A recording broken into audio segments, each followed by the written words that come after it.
bonjour à tous. Tout d'abord, je vous prie d'excuser Frédéric Rousseau, qui est le directeur de la Maison des Sciences de l'Homme Sud, qui ne pouvait pas être des nôtres aujourd'hui. Et ce faisant, je suis plus que ravi de l'occasion qui m'est offerte d'ouvrir cette nouvelle séance donc des rencontres du développement social en coproduction avec notre cycle Capacité, qui est le forum Sciences-Société de la MSH Sud. Juste quelques mots pour vous présenter rapidement le cadre dans lequel prend place cette conférence. C'est d'abord les lieux. La MSH Sud, donc, qui vous accueille ce soir, est depuis le 1er janvier 2017 une fédération de recherche qui associe la plupart des universités, organismes de recherche et grandes écoles du site Languedoc-Roussillon.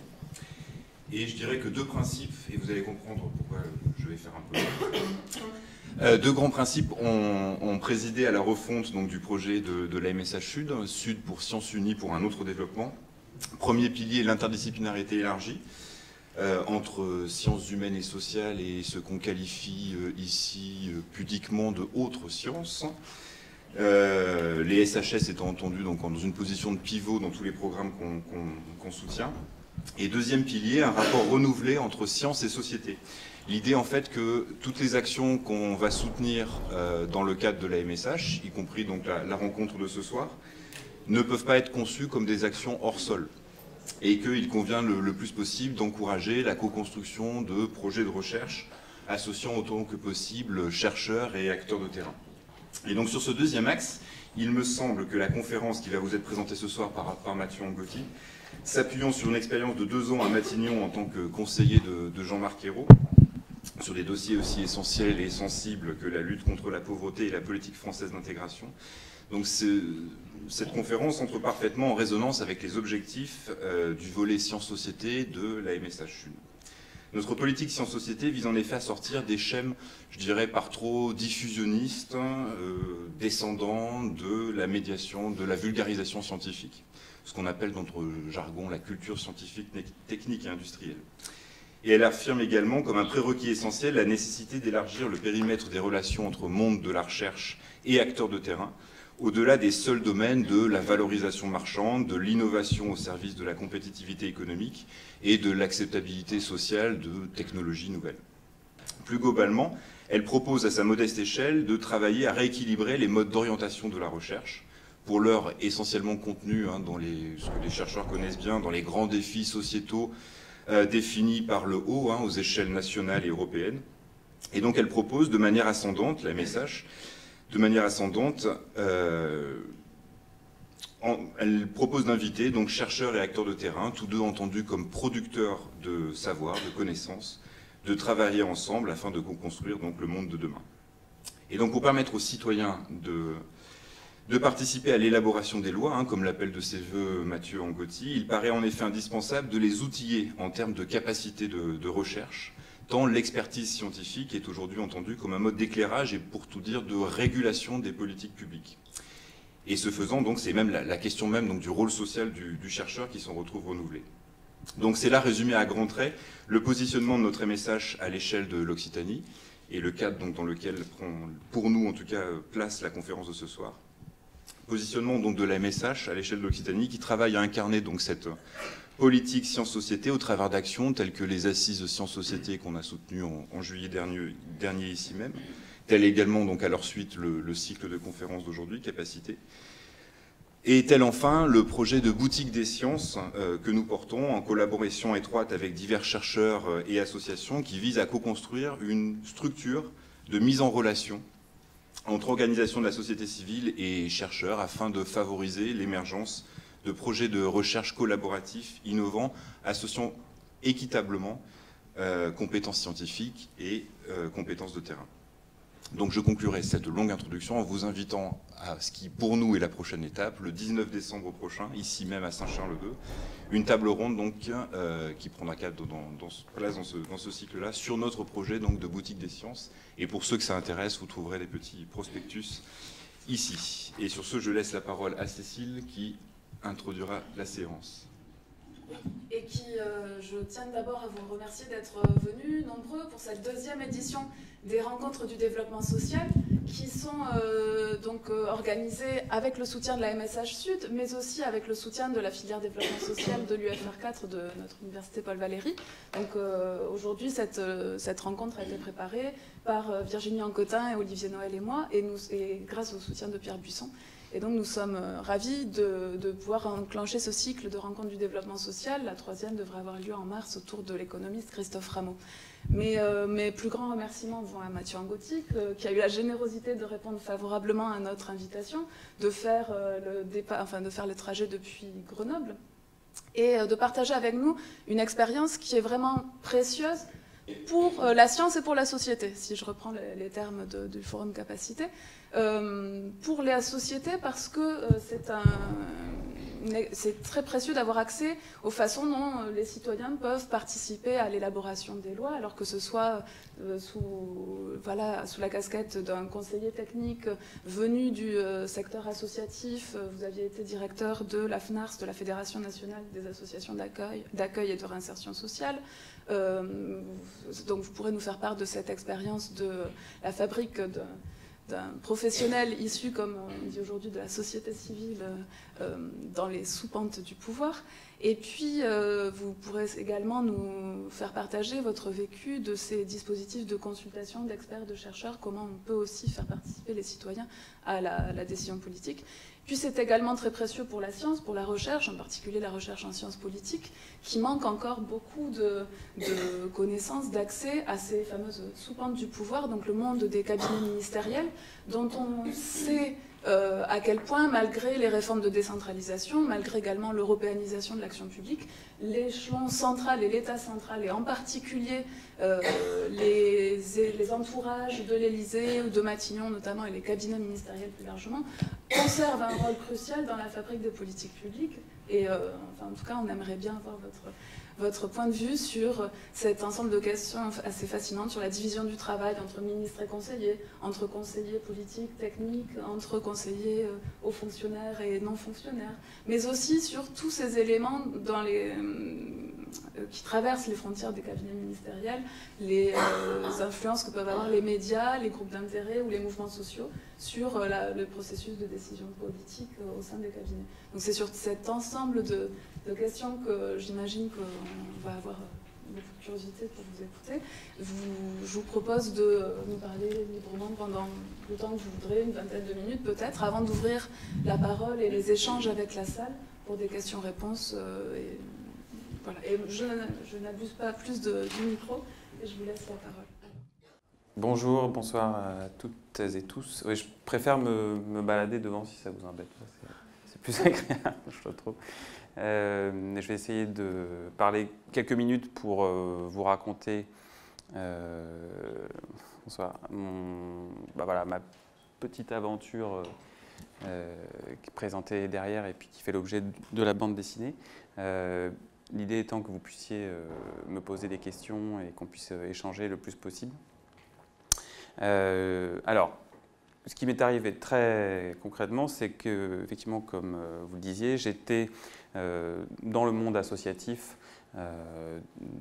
depuis, on va dire, le milieu des années 2000, et j'étais dans une fédération d'associations, et donc mon rôle, c'était, on va dire, de faire du plaidoyer.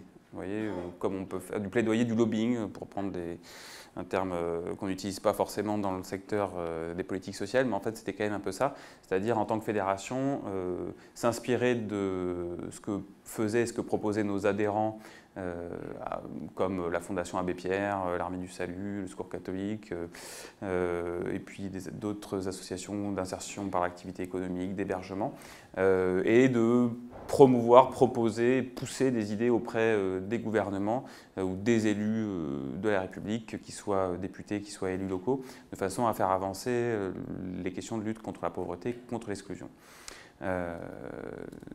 En 2012, donc j'étais pas effectivement du monde politique, même si je le touchais du doigt par ces interfaces qu'on avait avec ceux qui faisaient la politique, n'en étions pas nous-mêmes. En 2012, quand François Hollande est élu, ça fait 10 ans que la gauche n'a pas été aux manettes, au pouvoir exécutif. Et tout l'univers des associations, on va dire, progressistes, bruissent de possibilités que certains d'entre nous rejoignent les rangs des cabinets ministériels en se disant c'est peut-être l'occasion de passer de l'autre côté de la frontière et là du coup travailler auprès des grands décideurs, les ministres, etc., à la mise en œuvre de politiques. On parle de tous les aspects sociétaux et sociaux, hein, ça allait depuis ce qui relevait de la famille, avec le projet de mariage pour tous, avec les questions de PMA, etc. Ça allait sur les questions environnementales, ça allait sur les questions là, que je connaissais de lutte contre l'exclusion. Donc il y avait comme ça une espèce de suspension, est-ce qu'on allait y aller ou pas? Et puis effectivement, quand les cabinets se composent en mai 2012, quelques-uns rejoignent notamment les cabinets des ministres de la Santé, des ministres du Logement, des ministres... il y avait des secrétaires d'État aussi, il y en a moins aujourd'hui, mais il y avait des secrétaires d'État sur les questions de lutte contre l'exclusion, il y avait une secrétaire d'État sur le handicap, sur la famille, sur les personnes âgées, il y avait tout le pôle environnement qui était assez bien fourni, etc. Donc quelques personnes y vont. Pas moi, pas au départ. Et puis, je vois ça de loin. Et je dis ça parce qu'en fait, je ne suis pas du tout un cas isolé. Vous voyez ce que je veux dire? C'est fréquent. Enfin, ça a été quelque chose de relativement fréquent à ce moment-là, de faire venir dans les cabinets ministériels des personnes de la société civile, qui sont restées plus ou moins longtemps et qui sont parties avec plus ou moins de fracas au fil du quinquennat derrière. Il y a pas mal de petites anecdotes à raconter là-dessus. En juillet 2012, le Premier ministre Jean-Marc Ayrault actionne une promesse de campagne du président Hollande qui est on va élaborer un plan national de lutte contre la pauvreté, en faisant référence à la grande loi de lutte contre l'exclusion qui avait été votée en 1998 sous le gouvernement Jospin. Donc, il fait directement référence à ça en disant voilà, 14-15 ans plus tard, il faut qu'on relance quelque chose sur la lutte contre l'exclusion. Et donc, il souhaite lancer ça, il fait un discours à l'Assemblée, etc. Il demande à son conseiller social, et donc c'est là où je peux introduire le fait qu'à Matignon, il y a une équipe de conseillers qui est à peu près d'une 50aine de personnes, qui est organisée par pôle, avec un effet miroir par rapport à l'ensemble des ministères, c'est-à-dire qu'il y a pratiquement un conseiller ou deux par ministère. Donc il y a un pôle économique, où on va retrouver un conseiller ou plusieurs conseillers économie en lien avec le ministère de l'économie, finance avec le ministère des finances. Il y a un pôle régalien, où on a les fonctions régaliennes, donc on va avoir le conseiller justice en lien avec le ministère de la justice, le conseiller intérieur, il y en a 3 ou 4. Et puis il y a un pôle social, où on a un conseiller social qui chapeaute le pôle, donc il y a des chefs de pôle comme ça, et dans son équipe, il va y avoir conseiller, conseillère santé, conseiller protection sociale, conseiller emploi, et puis ce qu'il n'y avait pas à l'époque, et que le conseiller social propose, c'est de recruter un conseiller technique, parce qu'il y a aussi une hiérarchie, donc il y a les chefs de pôle, les conseillers techniques, il y a aussi des directeurs de cabinet, des directeurs d'adjoints de cabinet, je ne vous fais pas l'histoire, mais c'est des univers qui sont quand même très, très hiérarchisés. Et donc le conseiller social propose de recruter un conseiller technique spécialement dédié à l'élaboration de ce plan de lutte contre la pauvreté. Il convient avec le Premier ministre que ce qui serait pas mal, c'est de ne pas faire comme d'habitude, c'est-à-dire coopter un conseiller d'État ou un grand commis de l'État, un haut fonctionnaire, mais pour une fois aller chercher quelqu'un du côté des associations, des acteurs de terrain ou ce qu'on dit la société civile. Et donc le conseil social regarde à droite à gauche qui pourrait être recruté dans cet univers-là, convoque, fait des réunions avec les têtes de réseau, on va dire, les fédérations, et donc j'ai l'information qu'il recherche un conseiller technique, je propose mon CV et je suis recruté comme ça. Donc je suis recruté pour une mission au départ assez circonscrite qui était de concevoir un plan de lutte contre la pauvreté. Et je me retrouve projeté dans cet univers. Donc j'arrive aux rues de Varennes, là où il y a le palais de Matignon, dans un bureau avec à côté de moi plein de conseillers énarques, déjà fort affairés puisque ça fait 2 mois qu'ils sont là, 3 mois qu'ils sont là.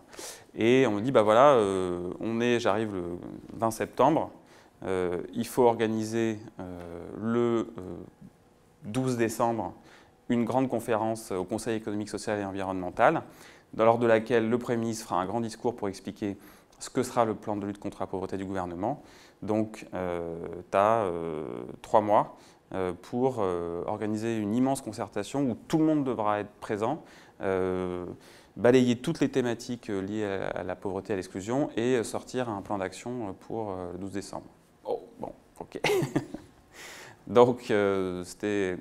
Si vous voyez, je suis rentré avec quelque chose de très spécifique et donc je me suis jeté là-dedans sans vraiment faire gaffe à tout l'univers dans lequel je mettais les pieds et avec, comment dirais-je, un élan assez fort. C'est-à-dire que j'avais le Premier ministre, le conseiller social, à peu près tout le monde qui était en ligne pour que cette démarche avance et qu'on ne mette pas trop de bâtons dans les roues. On était encore au tout début du mandat Hollande, à un moment où les questions financières et économiques n'étaient pas encore totalement omniprésentes, ce qui sera assez rapidement plus tard, où, et c'est un truc dont je me suis aperçu après, un certain nombre de personnes qui étaient là, ministres ou conseillers, avaient vécu la période Jospin, dans laquelle les questions comment dirais-je, de restrictions budgétaires n'existaient absolument pas. Et donc, ils étaient un peu dans l'idée, bon, bah, maintenant on est là, on va y aller, on va dépenser dans le sens de la redistribution, de la lutte contre les inégalités.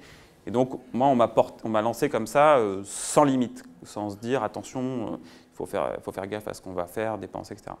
Et donc, j'ai organisé, j'ai pris appui sur tous les gens que je connaissais dans l'univers de la lutte contre la pauvreté. On a organisé, on a créé un petit réseau interne au gouvernement. Donc, il y avait une conseillère au ministère des Affaires sociales, une conseillère à l'Élysée, une conseillère au ministère du Logement. On était 3-4 comme ça.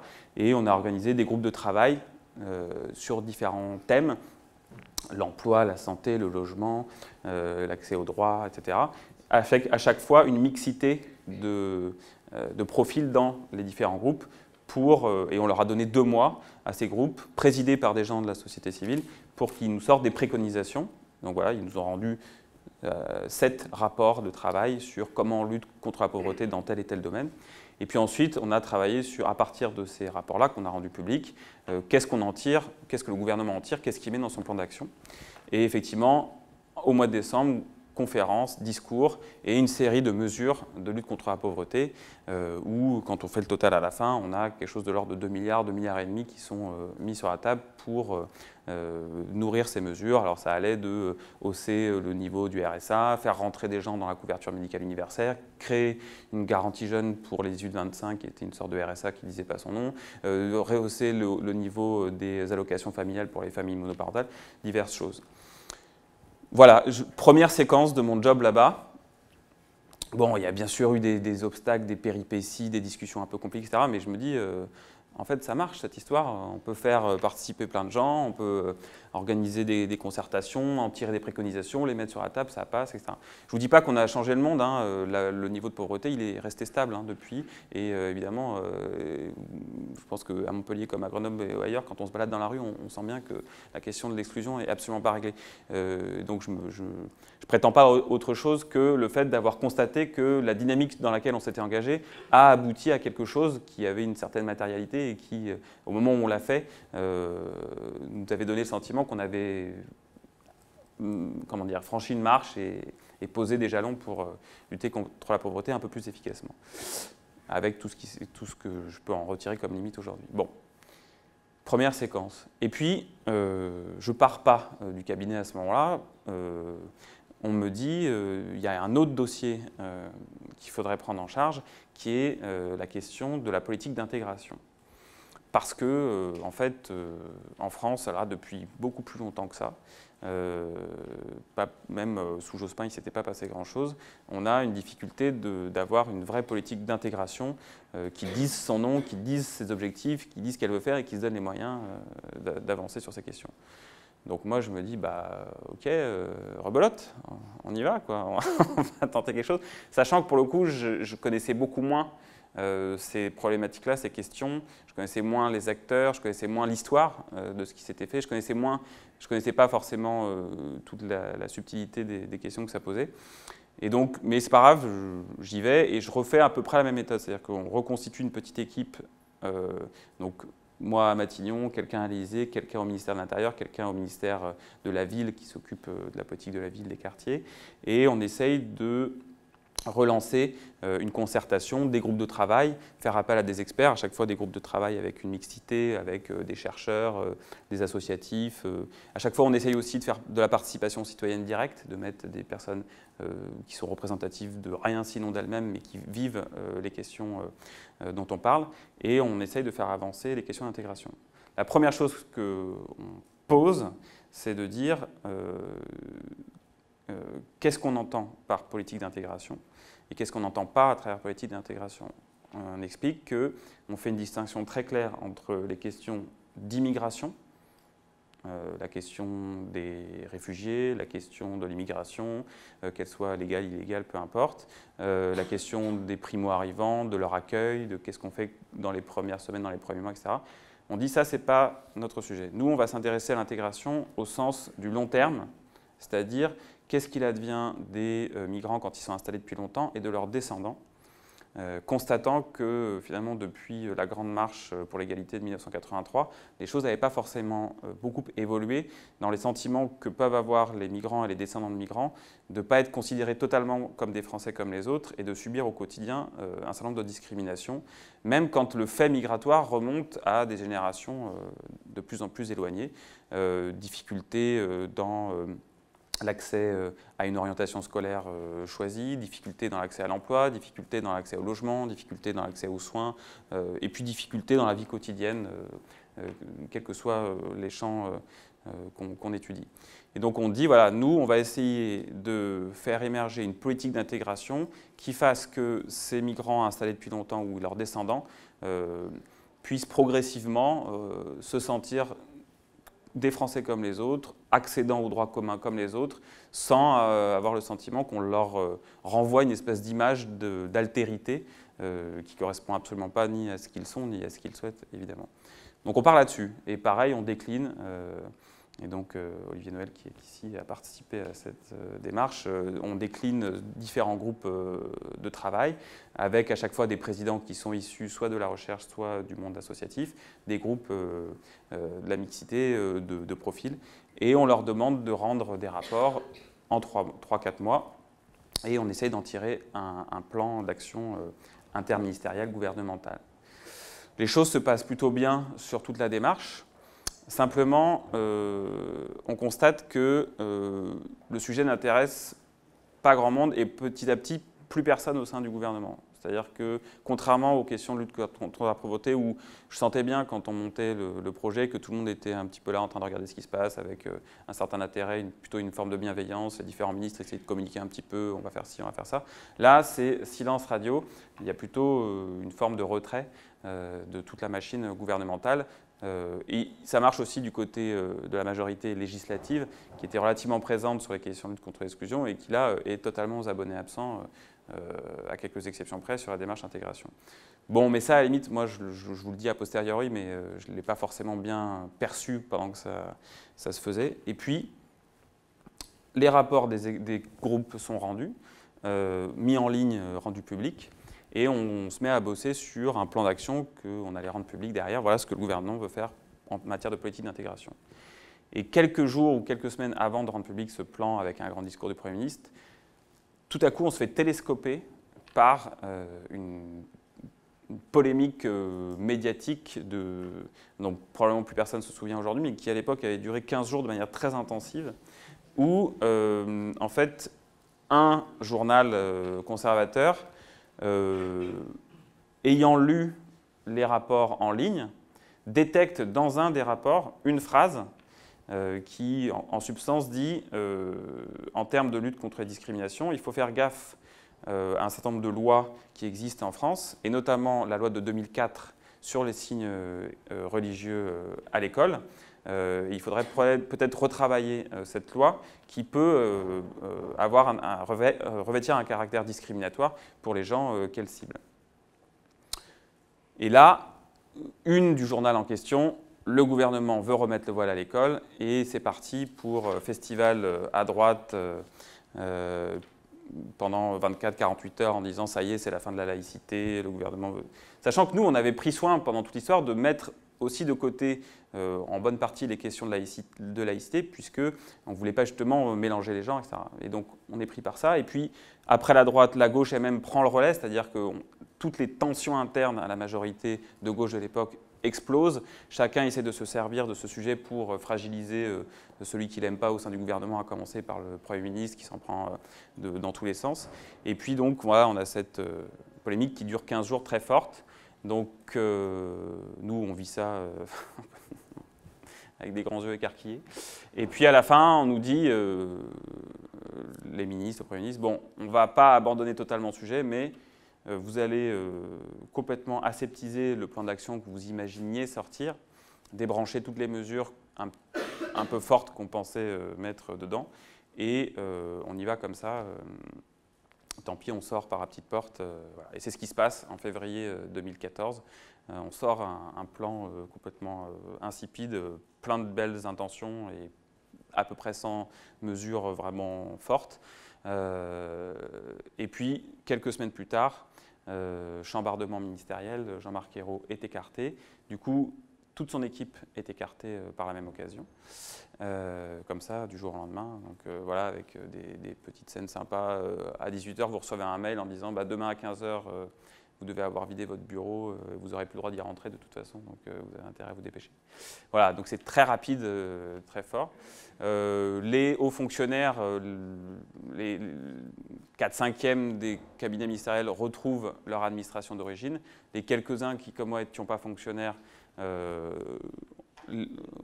se retrouve au chômage, mais sans être vraiment perdu, puisqu'il y a des systèmes quand même de réseau qui fait que chacun, nos chefs, essaye de voir est-ce que tu peux de repositionner en fait les uns et les autres. Vous voyez, mécanisme de comment dirais-je, de piston en fait, hein, tout bêtement, pour repositionner les uns les autres. Donc c'est pour pas que vous pleuriez quand même sur le sort des pauvres conseillers qui se retrouvent, personne ne s'est retrouvé à la rue du jour au lendemain. Voilà, c'est comme ça que moi je me suis retrouvé à Grenoble, à la mairie de Grenoble, travailler dans l'action sociale depuis 3 ans et demi. Voilà un peu l'histoire. Je ne sais pas si j'ai encore une minute ou... Non, je voulais juste vous dire, parce que je me suis demandé qu'est-ce qui pouvait vous intéresser. Il y a une question qui est, et j'en développerai pas d'autres, après je vous laisserai la parole. Il y a une question qui est intéressante à travers cette histoire et qui m'a été reposée récemment, qui est finalement, avec le recul, est-ce que j'ai bien fait de le faire? Est-ce que j'ai bien fait d'y aller? Ça m'a été reposé parce qu'en ce moment, le gouvernement actuel lance une stratégie de lutte contre la pauvreté des enfants et des jeunes. Et a demandé à un certain nombre de personnes, dont moi, si on voulait contribuer à la réflexion. Et ils refont le même truc, hein, des groupes de travail, des experts, etc. Et donc la question se pose. Et par rapport à ce que vous disiez les uns et les autres tout à l'heure, la question se pose de la place des chercheurs, des experts, de la société civile dans l'élaboration des politiques publiques. Est-ce que c'est bien? Est-ce que c'est pas bien? Est-ce qu'il faut le faire? Est-ce qu'il ne faut pas le faire? À quelles conditions y aller ou pas y aller? C'est des questions qui reviennent de manière très récurrente. Moi, le sentiment la leçon que j'en tire, c'est que je pense que l'idée de laisser, entre guillemets, les professionnels de la politique faire élaborer les lois, les politiques publiques tout seul, à mon avis, ça n'a plus aucun sens en fait. C'est-à-dire que on est parce que les problématiques, parce qu'il y a déjà il y a un désir des citoyens, il me semble, de participer à la chose publique de manière très, très active, parce qu'il y a une sophistication des problématiques, des sujets dans la vraie vie au quotidien qui fait qu'il faut essayer à tout prix de réduire l'écart qu'il peut y avoir entre ceux qui sont très loin dans des bureaux confortables et ceux qui sont au contact de la réalité. Parce que ça serait trop bête de se priver de l'expertise de ceux soit qui réfléchissent aux questions, je pense au monde universitaire, soit qui les vivent, qui ont plutôt une expertise d'usage, soit ceux qui mêlent un petit peu tout ça. Donc il me semble que c'est tirer la conclusion de certains échecs ou certaines formes d'instrumentalisation ou cette histoire de se sentir un peu caution de quelque chose que finalement on n'a pas désiré. Pour moi, ces arguments-là existent, mais ne peuvent pas remettre en question le principe même d'une coélaboration des politiques publiques la plus large possible, qui me semble être vraiment quelque chose de totalement indispensable. En revanche, il y a effectivement des points de vigilance à avoir, que ce soit sur la méthode qui est employée, qu'est-ce qu'on demande finalement aux personnes qu'on fait venir, à quelle place on les positionne, quelle liberté ou quelles contraintes on leur donne, jusqu'où ils peuvent aller dans leur créativité ou comme on la borne, qu'est-ce qu'on leur fait porter in fine comme responsabilité dans ce qui est proposé, qu'est-ce qu'on imagine dès le départ comme pouvant être vraiment une source d'inspiration ou simplement pour faire joli, on fait ça, puis en fait on sait déjà ce qu'on va faire au départ, parce que très souvent c'est ça, hein, il y a déjà un plan qui est écrit en fait, et puis il y a une démarche de concertation qui est menée, puis en fait à la fin on prend le plan qui était déjà écrit au départ et on le remet en disant oui regardez ça ressemble un petit peu, mais en fait pas vraiment. Donc c'est plutôt ces points de vigilance là qu'il faut avoir. Après c'est plus facile à dire qu'à faire, mais il me semble que c'est de cet ordre-là. Et je voulais insister sur un dernier point qui est qu'on qui illustre ça, c'est-à-dire qu'on a une tendance en France à être très jacobin, très centralisé et à confondre. On dit oui, mais pour régler des problèmes difficiles, il faut des techniciens qui soient pointus. Et en fait, on confond cette problématique de la technicisation des problématiques, qu'elles soient sociales, économiques, environnementales et autres, ce qui est juste. On confond ça avec la technocratisation. Et on se retrouve en fait avec des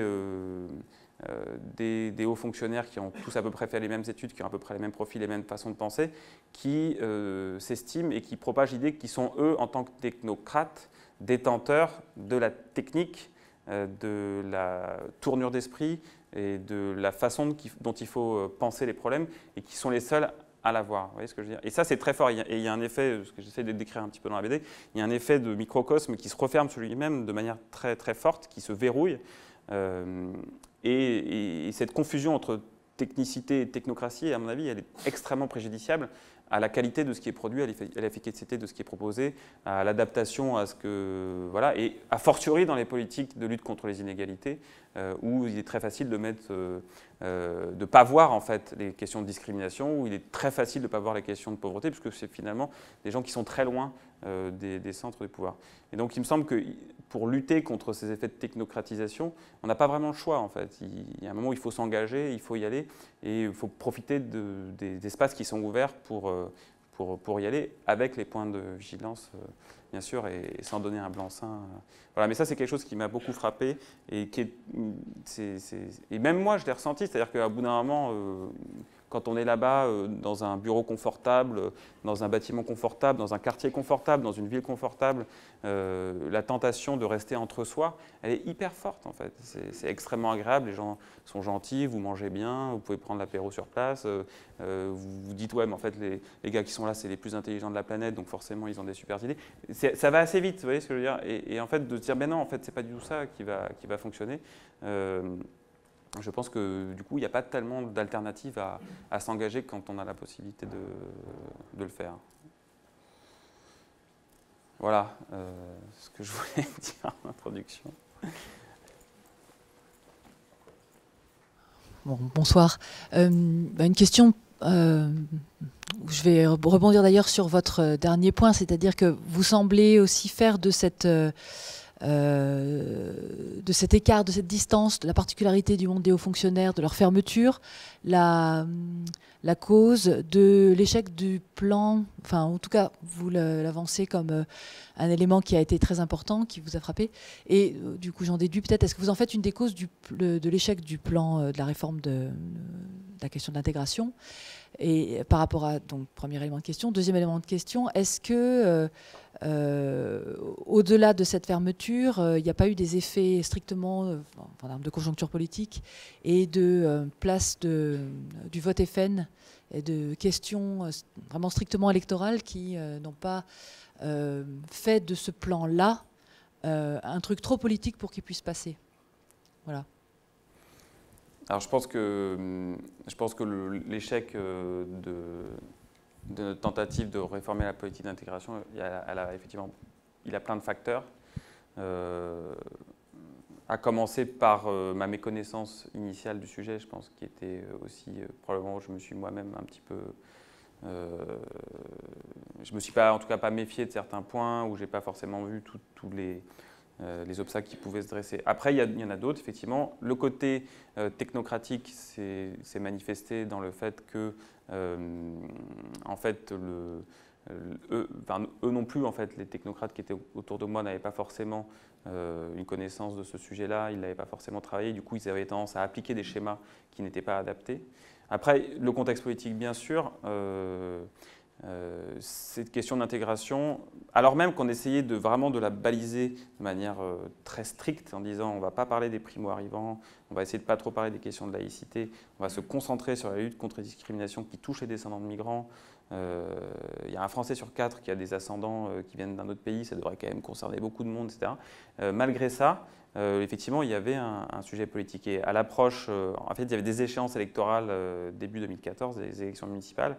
Et effectivement, quand la polémique a flambé, je me souviens d'une réunion où des députés sont venus voir le directeur de cabinet du Premier ministre, donc mon chef, dans son bureau. J'étais là et ils avaient les larmes aux yeux, soit entre tristesse et colère, en disant « mais c'est pas possible, vous êtes en train de foutre par terre notre campagne, vous ne vous rendez pas compte, parler d'intégration maintenant, mais c'est faire un boulevard au Front National, etc. » Une espèce de lâchage en race campagne une espèce de peur, en fait. Et donc, ça m'a fait penser à un autre élément qui fait qu'on s'est probablement planté, c'est que donc là, en l'occurrence, c'était le Parti socialiste, avait très peu pensé ces questions en amont de l'élection présidentielle et donc était arrivé totalement impréparé. Et je pense que c'est un des points majeurs dans le fait que des politiques arrivent à leur terme et accouchent de quelque chose de solide, c'est quand, en amont d'une élection majeure, les équipes qui vont être amenées à gouverner se sont préparées, ont étudié le problème dans toute sa complexité, ont plus ou moins une idée du chemin, des obstacles qui vont se dresser, etc. Et là, c'était totalement pas le cas. Et donc, c'était assez facile de se débiner derrière en disant « vaut mieux surtout pas en parler ». Voilà, donc il y avait comme ça différentes composantes qui fait que ça a été... en fait, ça a été très difficile de résister à la première petit grain de sable qui s'est mis dans les rouages. La meilleure façon de ne pas se retrouver dans cette situation, et qui était un peu le cas dans l'histoire de la lutte contre l'exclusion, c'est bien sûr de baliser le sujet, etc. C'est aussi de créer des coalitions solides. C'est pour ça que je le racontais tout à l'heure qu'on s'était senti à un moment très isolé dans cette démarche du plan d'intégration, qu'il n'y avait plus personne qui nous suivait. En fait, au sein d'un gouvernement, ça marche beaucoup par coalition. C'est-à-dire que moi, c'est quelque chose qui m'avait beaucoup surpris avec mon regard naïf en arrivant au cabinet du Premier ministre en 2012, c'est qu'en fait, au sein d'un gouvernement, ils ne sont pas du tout tous d'accord. Mais alors, pas du tout, quoi. C'est-à-dire qu'ils ne sont pas d'accord sur le fond, sur plein de sujets, et ils ne sont pas d'accord aussi parce qu'ils poursuivent chacun des petits buts personnels et des carrières, etc., qui fait que les sujets de discorde sont extrêmement nombreux, à la fois sur le fond et en plus potentiellement inflammables, puisque ça les intéresse bien d'avoir des sujets où se fracasser la tête pour marcher sur le voisin, etc.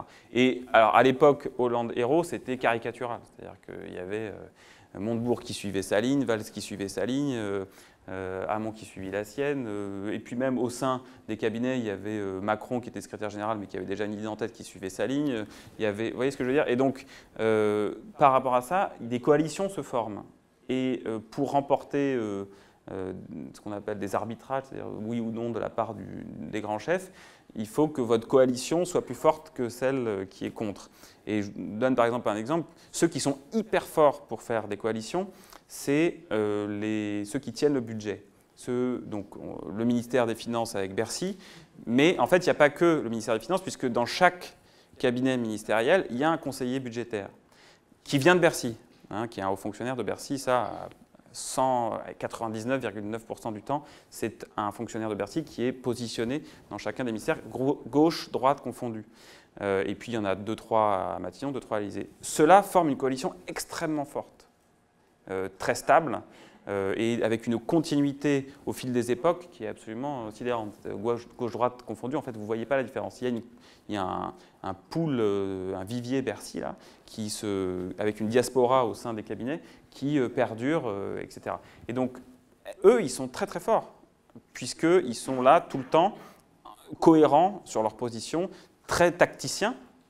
Je le raconte un petit peu dans la BD aussi, c'est-à-dire qu'ils sont capables de faire des coups pendables et de vous rouler dans la farine. Moi, je me suis fait rouler une fois ou deux, mais en racontant que oui, tout va bien, il va y avoir des sous sur ça, et puis en fait, à la fin, on s'aperçoit que non, et parce que, enfin bref.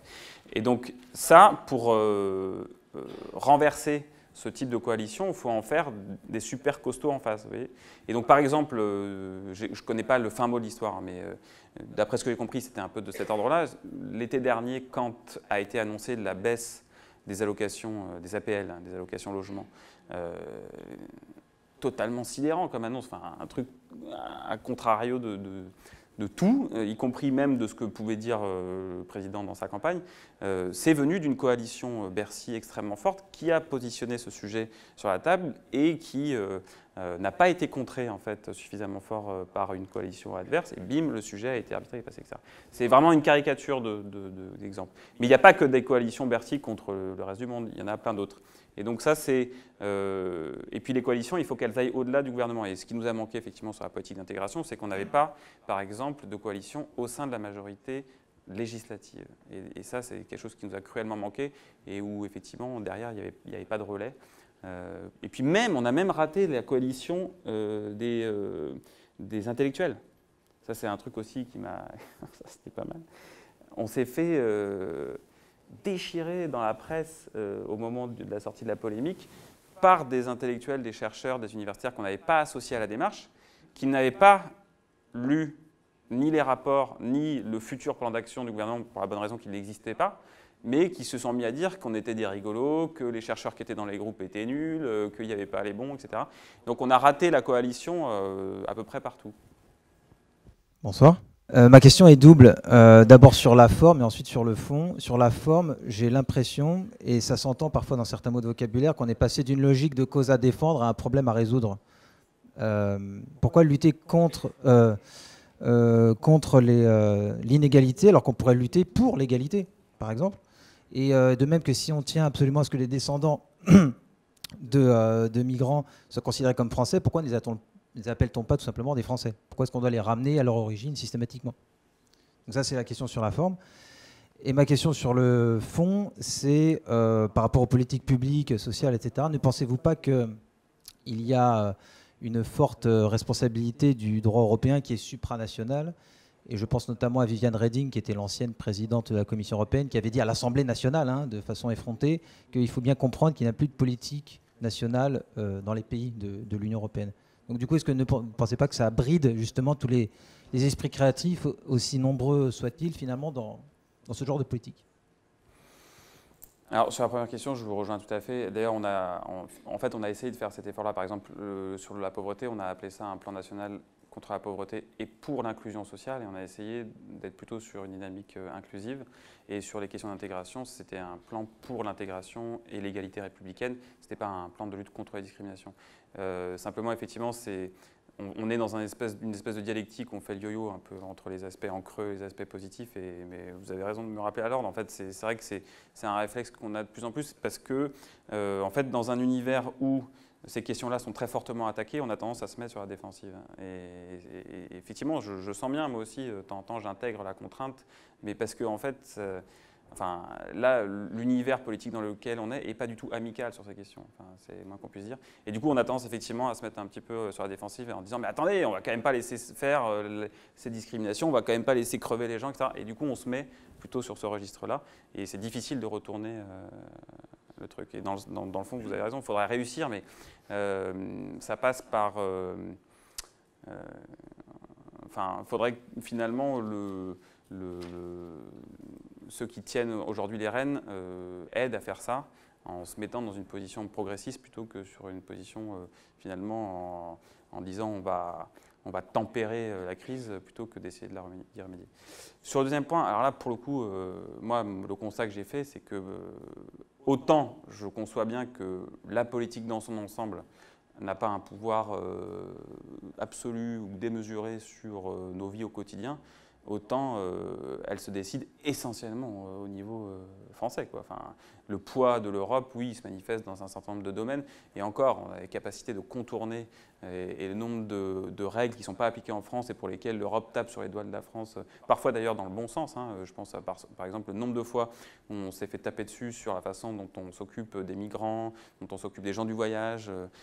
L'histoire des gens du voyage, c'est un truc sur lequel je ne raconte pas dans la BD ça, mais ça a été un fil conducteur de quand j'étais au cabinet. Le fait d'avoir un statut tel qu'on l'avait en France, avec encore des livrets de voyage, avec des gens qui doivent pointer dans les mairies, etc. On s'est fait mais aligné par la Cour européenne de justice à de nombreuses reprises. Donc je ne dis pas que ça n'existe pas, bien sûr, et je pense que dans des domaines que je connais beaucoup moins bien, comme la politique agricole, comme sur le marché unique, il doit y avoir des choses. Mais a fortiori sur les questions sociales et sociétales, l'Europe est quasiment absente. Enfin, il y a très très peu de choses qui se passent. Donc je pense que ça se joue vraiment au niveau français. En revanche, ce qui est là où, d'une certaine manière, elle avait raison, c'est que très peu de choses se passent à l'Assemblée. Ça, c'est un truc qui m'a complètement sidéré. Et après, effectivement, je l'ai pu le confirmer en lisant, en regardant, en enseignant. C'est à quel point le poids du législatif s'est étiolé en France depuis 100-150 ans. Quand j'étais, moi, ce que je constatais, c'est que 80-90% de la loi a été écrite par le gouvernement. Soit parce que c'était des projets de loi qui étaient tout simplement écrits par le gouvernement, soit parce que les propositions de loi émanant de députés étaient réécrites par les cabinets ministériels dans de très très larges mesures. Et donc la production de la loi m'a semblé être totalement captée par l'exécutif qui l'applique ensuite. Et avec aussi avec une capacité d'expertise bien moindre du côté législatif que du côté exécutif. Je ne dis pas en termes d'intelligence, mais en termes de moyens disponibles pour créer cette expertise. Vous voyez ce que je veux dire? Donc ça en l'occurrence, ça m'a un peu sidéré. Ouais. Comment vous expliquez le peu de résultats sur le premier plan que vous avez évoqué, celui de lutte contre la pauvreté, où apparemment vous n'avez pas rencontré la même opposition massive ou isolement que sur le second? Je pense que parce que malheureusement, la lutte contre la pauvreté, si on veut vraiment être efficace, ça se situe au niveau de mécanismes structurels, économiques et sociaux qui sont bien au-delà de ce sur quoi on a travaillé. Donc on a travaillé sur la pauvreté purement monétaire en disant on va augmenter de 10% le RSA. Super, ça fait 50 € de plus par mois. Enfin, les gens ils sont toujours pauvres en fait. On va travailler sur accéder à une couverture médicale universelle. Ok, mais en fait les gens ils sont toujours pauvres. Ils sont moins malades, mais ils sont toujours pauvres. On va travailler sur les allocations des familles monoparentales. Ok, ça va leur faire quelque... Vous voyez ce que je veux dire? Donc ce qu'on a fait était réel. L'histoire de la garantie jeune, par exemple, de faire rentrer, aujourd'hui on doit être à peu près à 90 000 jeunes dans quelque chose qui ressemble au RSA dont ils n'avaient pas le droit avant, ça a de la gueule parce que tout à coup, c'est des jeunes qui sortent de la misère, qui ont un accompagnement, qui peuvent espérer quelque chose. On parle de 90 000 personnes, il y a 9 millions de pauvres. Vous voyez ce que je veux dire? Et donc, même en mettant 2 milliards sur la table, même en s'attaquant à ça, on sent bien que si des questions du type la façon dont sont conçus les revenus primaires en France, c'est-à-dire la façon dont sont distribués les revenus entre, je prends n'importe quel exemple, entre une aide-soignante en maison de retraite qui gagne 1 900 € en fin de carrière et Zlatan Ibrahimovic. Voilà. Si vous voulez, si on ne travaille pas sur ces questions très primaires de comment sont distribués les revenus, si on ne travaille pas sur une plus juste répartition de ce que génère comme revenu le travail et le capital, si on ne pose pas les questions de répartition du travail pour faire en sorte que les 1,5 million de chômeurs de plus de 2 ans arrêtent d'être 1,5 million de chômeurs de plus de 2 ans. Vous voyez, c'est sur ces structures-là, évidemment, donc je ne veux pas vous faire un plaidoyer politique pour d'autres idées, mais ce que je veux dire, c'est que j'ai bien senti effectivement la limite de notre capacité d'intervention sur les structures fondamentales, les mécanismes qu'on voit à l'œuvre aujourd'hui. Donc, tant qu'il n'y a pas une transition finalement économique et sociale de très grande ampleur, c'est pour ça qu'il ne faut pas le faire, mais il faut être modeste dans ce qu'on peut imaginer comme résultat, quoi. Du coup, bravo déjà pour la BD, parce que je trouvais que c'était intéressant et en même temps très parlant, plus que peut-être des rapports, des écrits. Et aussi, donc ma question c'est sur les discriminations. Aujourd'hui, est-ce que vous connaissez un peu ce qui se fait en matière de discrimination au-delà peut-être de la seule politique de la ville, quoi, où j'ai l'impression que c'est une des thématiques qui est donnée, mais pour autant elle est quasiment pas traitée. Enfin, pour avoir assisté à un réseau de l'État sur la politique de la ville, il y avait énormément de choses qui étaient dites sur la radicalisation et tout ça, mais pas du tout sur tout ce qui était discrimination. Il y avait très peu de choses qui étaient passées là-dessus, quoi. Voilà. J'ai du mal aujourd'hui à avoir un point de vue global sur la question parce que j'ai plus forcément les informations. Il me semble qu'on est à peu près au point mort, c'est-à-dire que en fait, sur la question de la lutte contre les discriminations liée à l'origine, effectivement, il y a une focale quartier qui est problématique parce qu'en fait, elle génère des amalgames, laissant imaginer que finalement, il n'y a des discriminations liées à l'origine que dans les quartiers, ce qui est totalement faux, et ramenant en fait, tirant du coup ces questions de lutte contre la discrimination vers autre chose, avec la figure du jeune de banlieue. Du coup, au lieu de travailler sur la lutte contre la discrimination, on va travailler sur la question du jeune de banlieue. Et alors certains vont dire, bah lui, il faut qu'il retourne à l'école, ou lui, il faut qu'il soit déradicalisé, ou lui, il faut qu'il arrête de faire du trafic de shit, ou je ne sais. Vous voyez ce que je veux dire? Donc on ramène finalement, on tire les sujets vers autre chose, et on met de côté la question de la lutte contre la discrimination, qui est beaucoup plus transversale, qui n'est pas liée à un territoire, et qui nécessiterait de... Alors, il y a eu par le passé des époques où beaucoup plus de moyens étaient donnés. Il y avait un fonds qui s'appelait le FAS, puis le FASILD, qui distribuait beaucoup d'argent, notamment à des acteurs de proximité qui étaient, certains, beaucoup même dans des quartiers qu'on appelle aujourd'hui politique de la ville, mais pas que, et qui, en proximité, travaillaient sur la cohésion sociale, finalement, en essayant d'intégrer au sens propre à peu près toutes les composantes d'une ville dans la cité, que ce soit à travers l'école, que ce soit à travers des lieux de loisirs, des lieux de culture, et puis des mécanismes de parcours vers l'emploi, etc. Et donc c'est probablement ce maillage-là qui aujourd'hui fait le plus cruellement défaut, puisque les fonds ont totalement été siphonnés, d'abord sous Chirac, puis sous Sarkozy, et n'ont pas été rétablis depuis.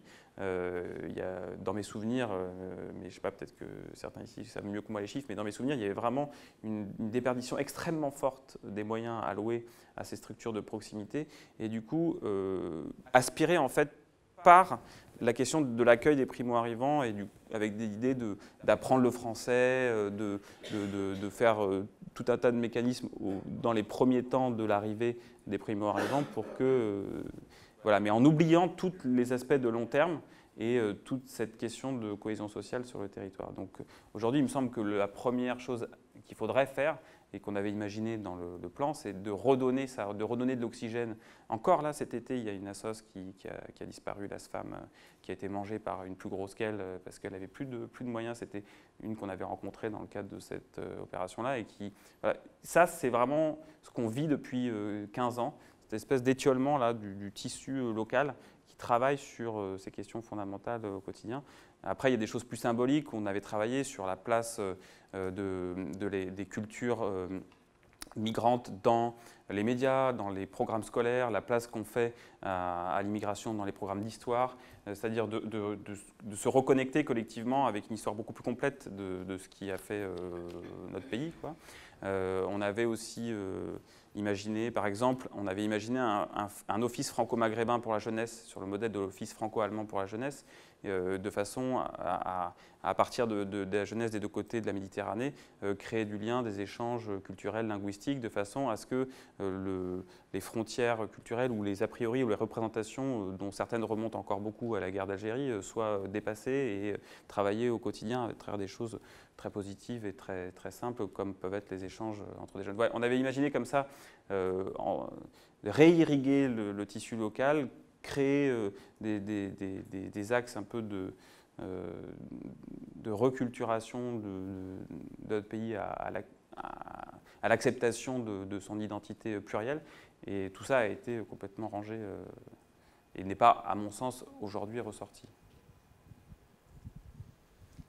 J'y vais ? Oui, bonsoir. Une question peut-être qui rejoint un peu ce que vous venez de dire sur la place justement des associations. Ma question est double en fait. C'est de comprendre d'une part à quel titre du coup vous avez été sollicité pour ces missions. Cécile a parlé de la FNARS. Donc est-ce que c'est bien voilà, au titre de cette fonction-là que vous avez été sollicité ? Du coup, qu'est-ce que vous pensez aujourd'hui justement de la place des fédérations associatives ? Est-ce qu'elles sont les plus légitimes pour rentrer en politique telle que vous l'avez fait sur cette fonction de représentation ? Et autre question qui n'a rien à voir, mais quoique, est-ce que cette expérience vous a fait bouger d'un point de vue politique ? C'est-à-dire, est-ce que voilà, votre engagement politique en a été bouleversé ?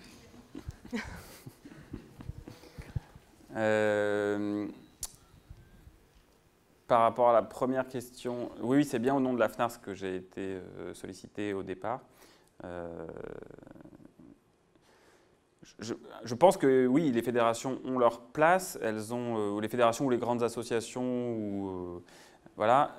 Après, la question est de quelle place on parle. Et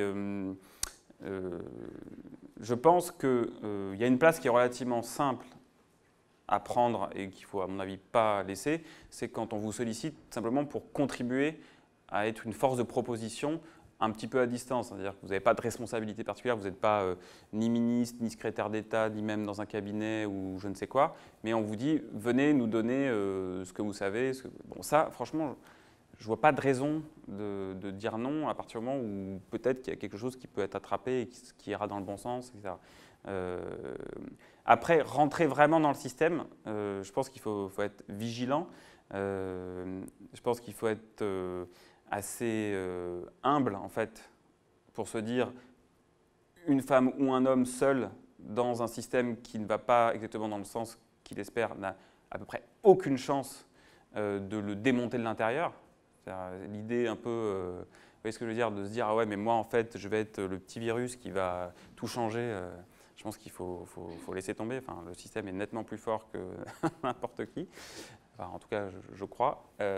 Donc ça peut marcher si le système est plutôt cohérent par rapport à ce que vous portez et ou si la mission est extrêmement bien circonscrite.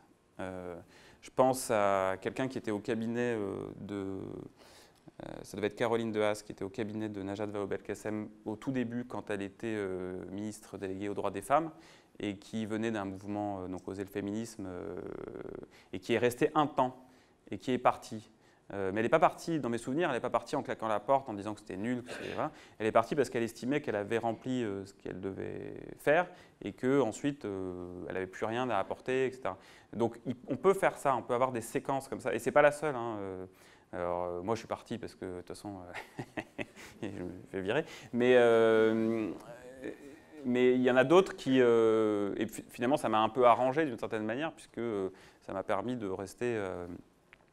à peu près intègre d'une certaine façon, puisque je n'ai pas eu à vivre la période d'après, avec Valls, qui, pour ceux qui ont eu la BD, incarnait plutôt vraiment le méchant, quoi. Enfin, en tout cas, pas ceux avec qui j'avais envie de travailler. Donc, je n'ai même pas eu le choix. Mais ceux qui ont eu le choix, il y en a un certain nombre qui ont fait le choix de partir au moment où ils se sont dit, là, donc, qui avaient un peu circonscrit leur mission à l'histoire. Et je me souviens même d'une conseillère à l'Élysée qui est partie...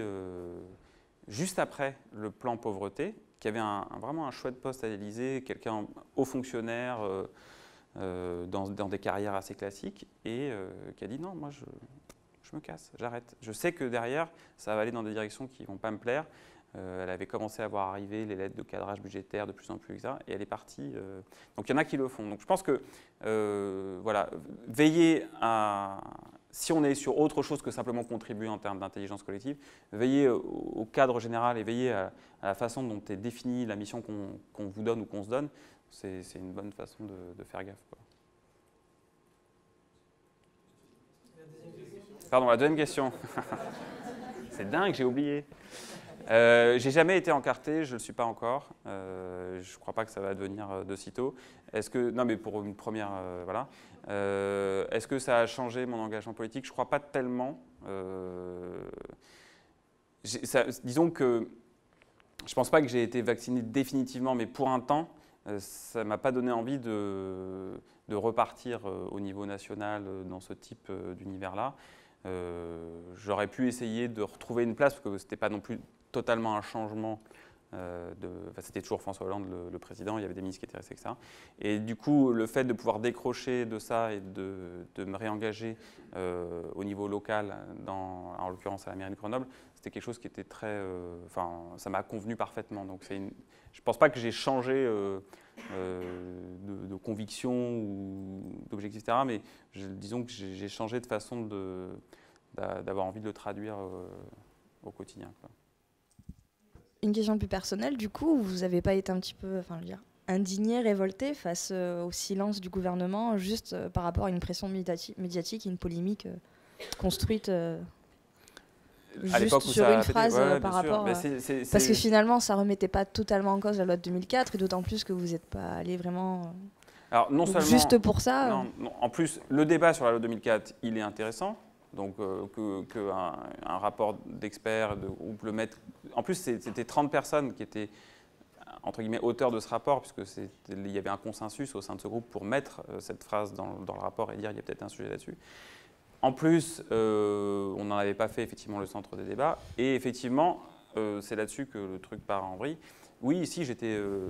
En fait, dans ces moments-là, d'abord, vous vous dites c'est de ma faute. Le premier réflexe, c'est vous dire merde, qu'est-ce que j'ai merdé moi en fait. En fait, n'importe qui à ma place aurait commencé par dire ça, parce que vous regardez, je le raconte aussi dans la BD, vous retrouvez le lendemain du moment où ça explose, ou 3 jours plus tard, dans une réunion avec les 50 conseillers autour de la table, et là il y a tout le monde qui vous regarde, et le truc est complètement en vrac dans les médias, le patron, en l'occurrence Jean-Marc Ayrault, est traité de tous les noms par tout le monde, machin. Vous dites d'accord, donc ça c'est moi. Donc c'est le premier réflexe. Et après vous dites mais en fait c'est quoi cette pseudo-majorité qui n'est même pas capable de serrer 2 secondes les rangs sur un sujet aussi fondamental. Il ne pourrait pas juste être un minimum discipliné, se tenir et se dire ok, on solde la polémique en 2 secondes et on dit c'est par là qu'on veut aller parce que c'est ça qu'il faut pour les gens qui sont concernés, puis pour tout le pays, etc. etc. Et ça effectivement, ça m'a un peu révolté. Ouais. Bonsoir. Vous nous avez dit que vous avez été contacté du coup par l'équipe actuelle pour revenir sur un projet d'insertion. Du coup, maintenant que la majorité est très disciplinée, est-ce que vous pensez que vous pourriez pas faire quelque chose, y retourner, vu que vous êtes assez volontariste, y retourner aujourd'hui, et est-ce que vous pensez que vous ne pouvez pas changer quelque chose? Et du coup, si vous y retournez, qu'est-ce que vous changeriez par rapport à votre première expérience?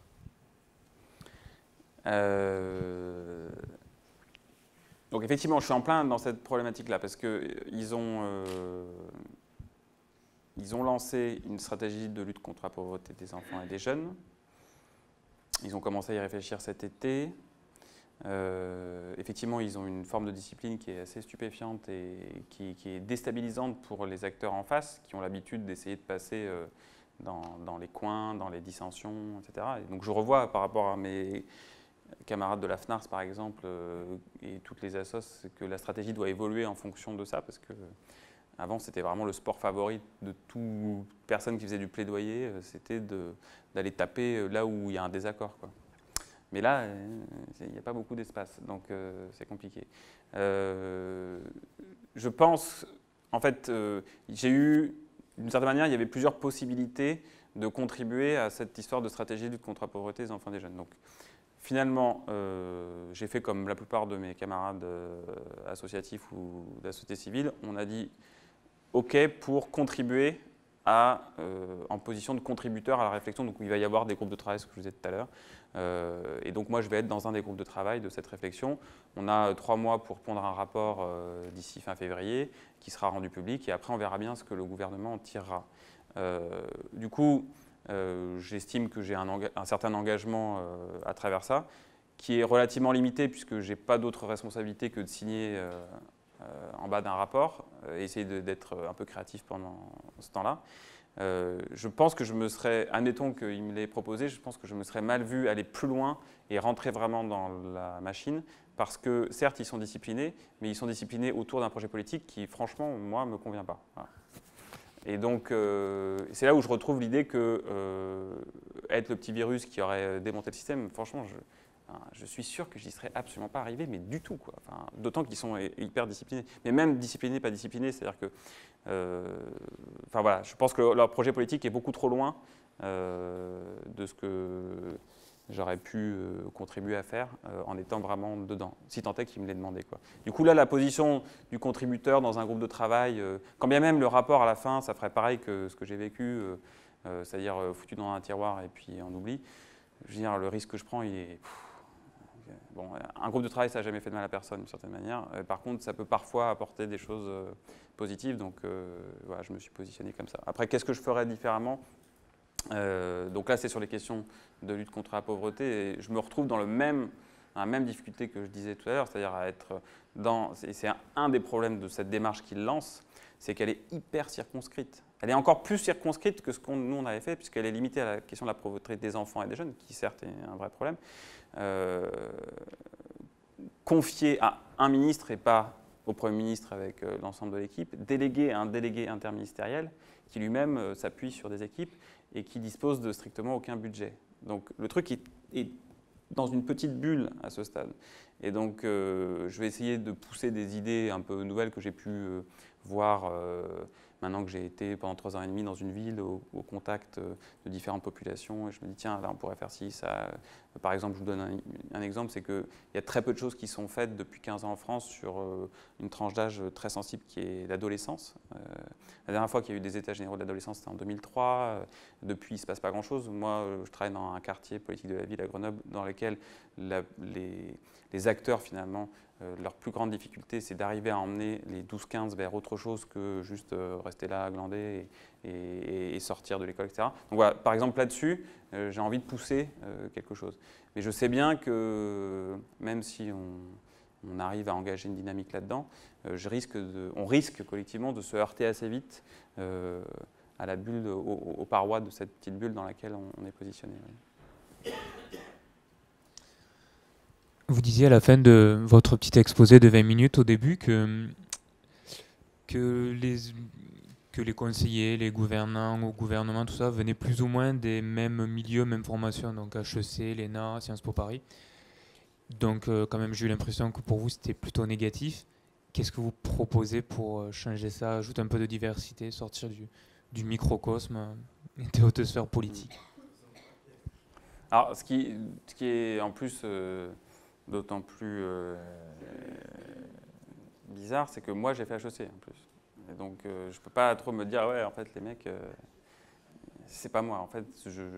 Alors l'ENA c'est spécial, c'est-à-dire que quand pour la haute fonction publique dans les cabinets ministériels à l'époque où j'y étais et a fortiori aujourd'hui quand vous regardez comment ils sont composés, c'est pas HEC, Sciences Po, l'ENA et d'autres, c'est l'ENA, ici, partout. C'est invraisemblable le côté endogène de cette école à ce niveau-là de responsabilité. Mon idée, c'est, encore une fois, c'est pas de dire qu'ils sont nuls ou qu'il faudrait les supprimer. Je pense qu'il y a deux choses, enfin, il y a plein de choses à faire, mais il y a la première chose qui est toute bête, c'est d'avoir au moins une forme de mixité, de diversité de profils au sein des cabinets ministériels, des ministres et de leurs cabinets, de façon à ce que ce soit pas... Parce qu'en fait, une formation comme l'ENA, et comme HEC, je l'ai vécu, c'est hyper normatif. Enfin, ça vous marque, en fait, d'une certaine façon, que vous le vouliez ou non. Vous pouvez être le gars le plus original de votre promo. En fait, vous serez toujours quand même marqué d'une façon ou d'une autre. Parce que c'est ça, en fait, la formation. Enfin, je veux dire, je ne vais pas revenir sur des histoires étymologiques, mais en gros, il y a quelque chose de cet ordre-là. Donc, je pense qu'il faut une diversité. Je pense qu'il faut aussi travailler sur le fait de sortir. Je vous ai dit tout à l'heure, un bureau sympa, dans un bâtiment sympa, dans un quartier sympa, dans un arrondissement sympa d'une ville, etc. En fait, c'est très tentant de rester sur place. D'autant qu'en fait, les gens qui ne sont pas à Matignon en l'occurrence, mais ça vaut pour l'Élysée, ils adorent venir. Et donc c'est hyper simple, vous pouvez inviter tout le monde. Vous pouvez inviter vos idoles, quoi. Les gens que vous avez toujours rêvé de rencontrer, qu'à venir. Bon, j'ai pas invité... Si, j'ai invité Robert Castel. Bon, c'était une idole un peu... un sociologue qui est décédé depuis et qui voilà, m'avait beaucoup marqué. Bon. Non mais bon, je pense exemple, mais il y en a des plus star system possibles. Donc c'est très facile de rester en fait. Vous voyez, et donc de créer des mécanismes pour faire sortir les conseillers, faire rentrer...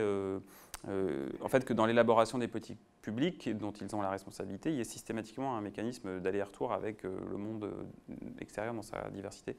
Et après, plus fondamentalement, et c'était un des points sur lesquels on s'est heurté à une résistance mais massive quand on a bossé sur le plan intégration, c'est que un des axes majeurs qu'on voulait faire, c'était revoir fondamentalement les modalités des concours.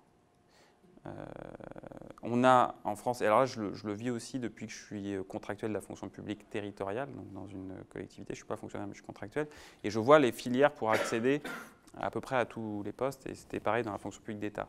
La façon dont sont conçus les concours, les épreuves même des concours, sont, je ne vais pas vous faire du Bourdieu, mais vous voyez ce que je veux dire, c'est vraiment la reproduction à travers ces concours-là est absolument stupéfiante. Et du coup, on avait essayé de travailler là-dessus dans le cadre, là on avait pris l'angle de la question de la discrimination liée à l'origine, mais en fait, il y a plein de types de discrimination qui se jouent à travers ces concours.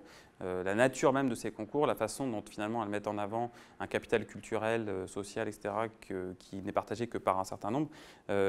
Et c'est très puissant, ça. Et ce n'est pas en faisant des circuits parallèles d'admission à Sciences Po ou du coaching intensif de 3 élèves depuis la 3e jusqu'à la première à Trappes ou je ne sais pas où, qu'on va changer ça. En fait, c'est vraiment la nature même des concours, notamment de la fonction publique, et plus vous êtes élevé dans les concours de la fonction publique, plus le cas est frappant. Là, il y a un enjeu, mais à la fois passionnant et vraiment très structurant à travailler, mais on s'est fait découper en morceaux. C'est-à-dire que quand on a essayé d'avancer là-dessus, tous les conseillers d'État qui constituent un peu l'aristocratie des énarques, c'est ceux qui, quand vous sortez dans les 5 premiers de l'ENA, vous allez soit au Conseil d'État, soit à la Cour des comptes, soit à l'inspection des finances, en gros. Et donc, tous ces gens-là, pour eux, c'était révoltant qu'on puisse imaginer ça, parce que pour eux, les concours étaient objectifs. C'est-à-dire qu'ils sélectionnaient objectivement un mérite et ils étaient conçus de manière neutre. Vous voyez ce que je veux dire? Et l'idée qu'ils puissent être en fait totalement biaisés, c'était impensable. Voilà.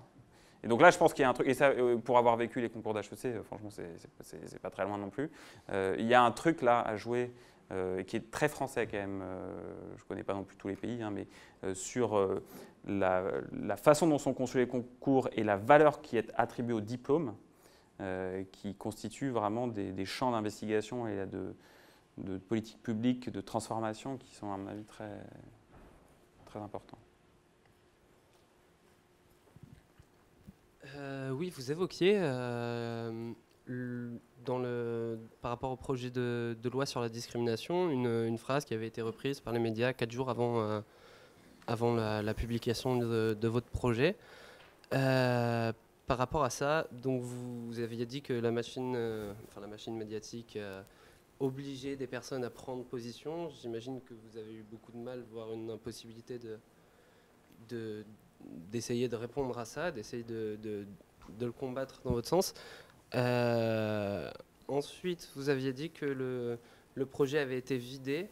J'aurais aimé savoir comment ça se passe d'un point de vue technique, concrètement, comment le projet va être vidé de son sens. Alors, je commence par la deuxième question parce que c'est très simple. Il y a quelqu'un, un chef, qui vient, qui dit, en fait, je te prends ton dossier, tu vois, puis je vais le donner à Michel, là, qui est directeur de la communication. Voilà. Et puis toi, pendant 3 semaines, tu n'as plus le droit de rien faire, tu attends que Michel, qui est directeur de la communication, il ait bossé, quoi. Puis tout d'un coup, Michel, il revient avec le dossier, puis il n'y a plus rien dedans. Ben, par contre, il y a des jolies phrases, hein. C'est super beau, c'est bien présenté, etc. Mais il n'y a plus rien. Voilà, ça s'est passé exactement comme ça. Donc c'est simplement en prenant le dossier, en filant à quelqu'un d'autre. Donc c'était là, pour le coup, bien révoltant. Donc je ne m'entendais pas très bien avec le Michel en question.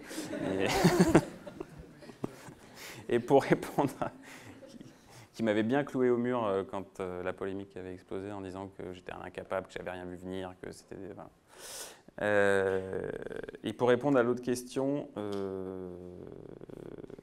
c'était quoi l'autre question? Ah oui, la polémique médiatique. En fait, ouais, non mais ça, alors là, une impuissance, mais alors... C'était dingue. Mais ça, c'est mon problème, le problème qu'on a eu de coalition. C'est-à-dire qu'on n'avait pas d'alliés pour aller faire... Donc les deux coprésidents du groupe de travail qui avaient écrit le rapport ont bien essayé d'intervenir dans les médias. Le Premier ministre a essayé, il était en première ligne de répondre. Mais ensuite, on a eu très très peu d'alliés, en fait. Et c'est ça qui nous a actuellement manqué. Alors, moi et mes camarades, en tant que conseillers, on est forcément dans l'ombre. On ne répond jamais. On est ceux où on voit... on dit que dans l'entourage du ministre, on nous dit que machin, ou un conseiller anonyme dit que bidule, mais il n'y a jamais une apparition médiatique. Donc moi j'étais là, si je faisais ce qu'on appelle du off, c'est-à-dire que je répondais à des journalistes pour leur expliquer ce qu'on avait essayé de faire. Et voilà, mais on a manqué vraiment de relais. Et ah, mais c'était fou. À un moment, le plus fou, c'était... donc la polémique, et il y avait quand même un brouillon de plan d'action interministériel que j'avais écrit et qui avait circulé dans quelques cabinets ministériels, mais qui était totalement interne. Et un soir, il y avait l'émission politique de l'époque sur France 2, je ne sais plus comment ça s'appelait, ça ne s'appelait pas encore l'émission politique, mais c'était le même genre. Et il y avait Finkielkraut qui était invité. Et tout à coup, Finkielkraut sort un papier. C'était ça, c'était mon truc. Et il était là, oui, regardez ce qu'ose faire le gouvernement, ils vont faire ça. Et il y avait mon truc qui était comme ça dans la télé. J'étais là, mais... Donc quelqu'un l'avait fait fuiter, l'avait filé à Finkielkraut, et donc il le brandissait comme un totem, un truc, voilà. Donc voilà, et ça, évidemment, c'est imparable. Enfin, il n'y a personne pour répondre en face. Donc, Bonsoir. Vous aviez parlé des fauteuils qui étaient très agréables à cet endroit et des deux phases que vous avez vécues. La première sur laquelle vous étiez plutôt spécialiste et la seconde sur laquelle vous étiez moins spécialiste apparemment. Avez-vous pensé à laisser votre place? Et pensez-vous peut-être aujourd'hui que vous auriez dû laisser votre place à quelqu'un qui était plus spécialiste de la question de l'intégration et qui connaissait mieux les réseaux? En fait, je l'ai en très grande partie fait. C'est-à-dire que c'est ce que je raconte dans la BD, c'est que autant j'ai gardé la main, on va dire, sur la méthode, l'organisation des groupes, parce que je l'avais vécu, je pensais savoir comment ça marchait, etc. Autant sur le fond, sur la philosophie d'action, etc., j'ai totalement laissé la main à la conseillère du ministre de l'Intérieur de l'époque, qui elle était une vraie spécialiste de ces questions. C'est elle qui a fait venir la plupart des experts qui ont présidé les groupes de travail, et c'est elle qui... voilà. Alors après, elle a traversé cette histoire de manière vraiment... Ça a été, elle, très très très dur en fait, au fil de l'eau, puisque donc elle avait pensé un peu, notamment cette distinction entre immigration et intégration, sur les différentes discriminations sur lesquelles il fallait essayer de travailler, sur la question des associations, elle avait vraiment cette connaissance-là, et en fait, au moment où la polémique a explosé, tout ce qui s'en est suivi, elle s'est retrouvée totalement lâchée par son ministre. Et donc, le problème quand vous êtes dans un cabinet ministériel, c'est que c'est des petites écuries dédiées à une femme ou à un homme, en fait. C'est vraiment très personne-centré. Et donc, elle, le hiatus qu'il y a eu à ce moment-là, qui était vraiment ses convictions profondes et l'enthousiasme qu'elle avait au départ, cette espèce d'espoir qu'elle avait qu'on puisse avancer sur ces questions et se retrouver en porte-à-faux par rapport à celui à qui elle devait une forme de loyauté totale, c'était extrêmement dur, vraiment très, très, très, très difficile. Alors après, je vois que vous êtes bien renseigné, après elle a rebondi. Voilà. Bonsoir.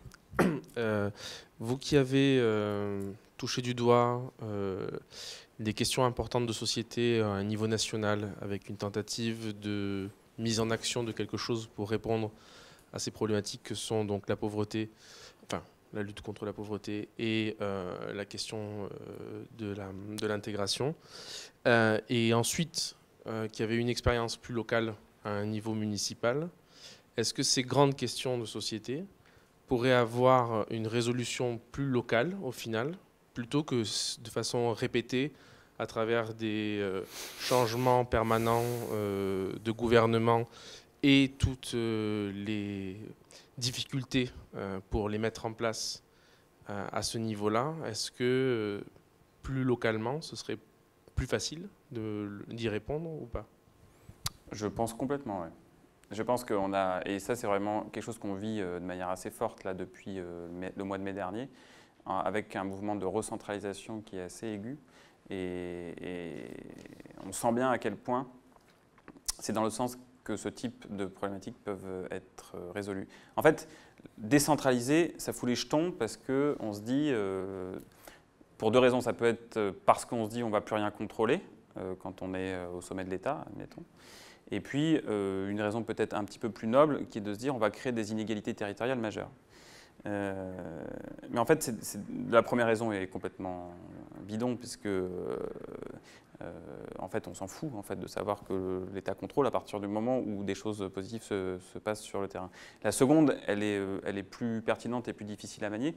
Mais en fait, ce qu'on constate, c'est que sur des aspects de cohésion sociale, de vie en commun, d'appréhension de l'espace public, de la façon dont on vit sa ville ou son quartier ou son espace rural, etc., dans la façon dont les gens en fait, vivent ensemble, c'est fondamentalement au niveau local qu'il faut travailler, où il faut mettre les moyens, etc. Donc je repense à cette histoire de tissu, de maillage associatif qui a un peu disparu. C'est fondamental. Donc, après, l'intelligence d'une puissance publique, c'est d'arriver à faire en sorte que la créativité et les moyens s'expriment au niveau local en tempérant les effets d'inégalité ou les effets d'accordéon, c'est-à-dire au fil des légitimités démocratiques, effectivement, vous pouvez avoir des mécanismes de yo-yo, c'est-à-dire tout d'un coup, vous avez une majorité qui va aller dans cette direction, puis elle perd une élection et du coup, tout est détricoté par la suivante. Ça, c'est effectivement, c'est pas forcément le plus pertinent, etc. Mais en fait, vous avez des moyens d'avoir des mécanismes qui pondèrent ça très fortement, soit parce que vous posez des cadres dans la loi, tout connement, ou du coup vous limitez les marges de manœuvre pour pas que ça soit n'importe quoi entre le nord, l'est, l'ouest ou le sud, soit parce que en fait vous travaillez, je reviens sur cette histoire de coalition qui est aussi c'est un concept qui est absolument essentiel au niveau territorial, c'est-à-dire que si vous voulez mener à bien une politique publique à l'échelle locale avec un petit peu d'ambition de long terme, vous êtes obligé de créer des coalitions avec les institutions présentes. C'est-à-dire que vous êtes obligé de travailler avec la ville d'à côté, la communauté de communes s'il y en a, ou la métropole, ici il y a une métropole par exemple, le département, la région, l'État à travers la préfecture et ses différents services, et puis les acteurs de la société civile. Donc si vous arrivez à créer des coalitions en disant, bah voilà, sur un projet, je prends un exemple au hasard parce que en ce moment c'est un truc qui m'occupe, la question de l'accueil des enfants handicapés dans les crèches. Voilà. Un truc difficile d'être contre. Et bien en fait, vous avez beau vous dire c'est difficile d'être contre accueillir des enfants handicapés dans les crèches, vous avez moyen de strictement rien faire pendant 50 ans si chacun essaye de faire son petit truc pour accueillir les enfants dans les crèches de son côté. Donc le conseil départemental va vous filer 100 balles à une crèche pour qu'il fasse ici. Le centre hospitalier va essayer de mettre un psychiatre quelque part. Vous, la mairie, vous voyez ce que je veux dire? Alors que si vous dites, on se met autour de la table, on se fixe un programme de 5 ans avec des objectifs en disant on veut passer le taux d'enfants handicapés dans les crèches de X à X%. Bon, ça, c'est une version quantitative, mais vous y ajoutez des indicateurs qualitatifs, c'est-à-dire qu'est-ce que vous allez mettre comme moyen en face, quel type de réseau, vous voyez ce que je veux dire? Et là, en fait, en travaillant sur 5, voire 10 ans, vous avez un engagement mutuel des uns et des autres qui fait que même avec les changements de majorité, c'est extrêmement difficile d'en sortir. Vous voyez ce que je veux dire? Et donc, je vous donne c'est la stratégie nationale avec le cadre de la loi ou la stratégie locale avec des coalitions sur le long terme. En fait, il y a plein de mécanismes qui permettent de répondre à cet argument de oui, mais on va créer des injustices ou des inégalités partout.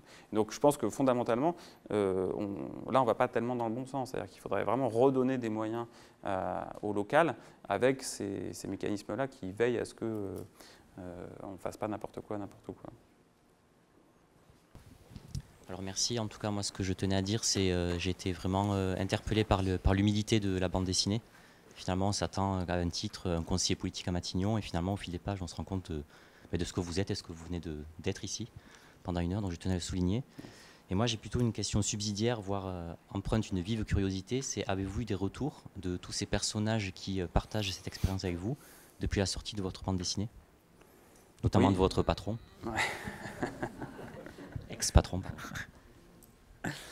Au début, avec Robin, qui est le dessinateur, je ne sais pas si certains d'entre vous sont des connaisseurs de BD, mais Robin, ça fait longtemps qu'il fait des BD, mais d'habitude, il fait de l'heroic fantasy, type un peu Troisième Testament. En ce moment, il est en train de faire une BD, c'est un Conan le barbare, donc c'est pas du tout le même univers.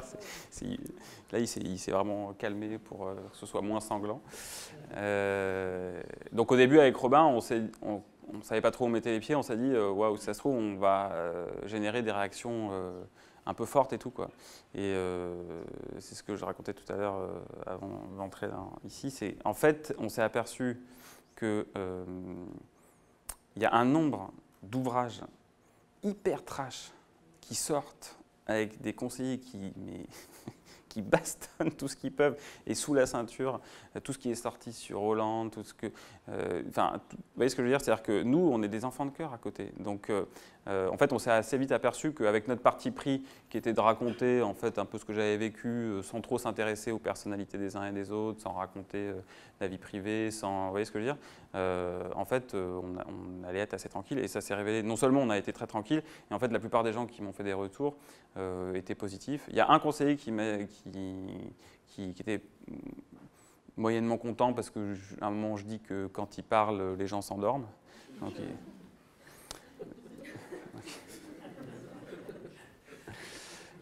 et voilà. Il y en a un autre qui m'a dit que, en fait, qui était un peu frustré parce qu'il avait vachement envie d'écrire un livre sur son expérience, et il avait l'impression que j'avais un petit peu coupé l'herbe sur le pied et que j'étais gentillet, justement, que lui, il aurait été beaucoup plus trash. Mais sinon, la plupart ont été sympas. Et Jean-Marc Ayrault, en l'occurrence, j'ai réussi à le voir. Il était, vous savez, il a fini par être ministre des Affaires étrangères.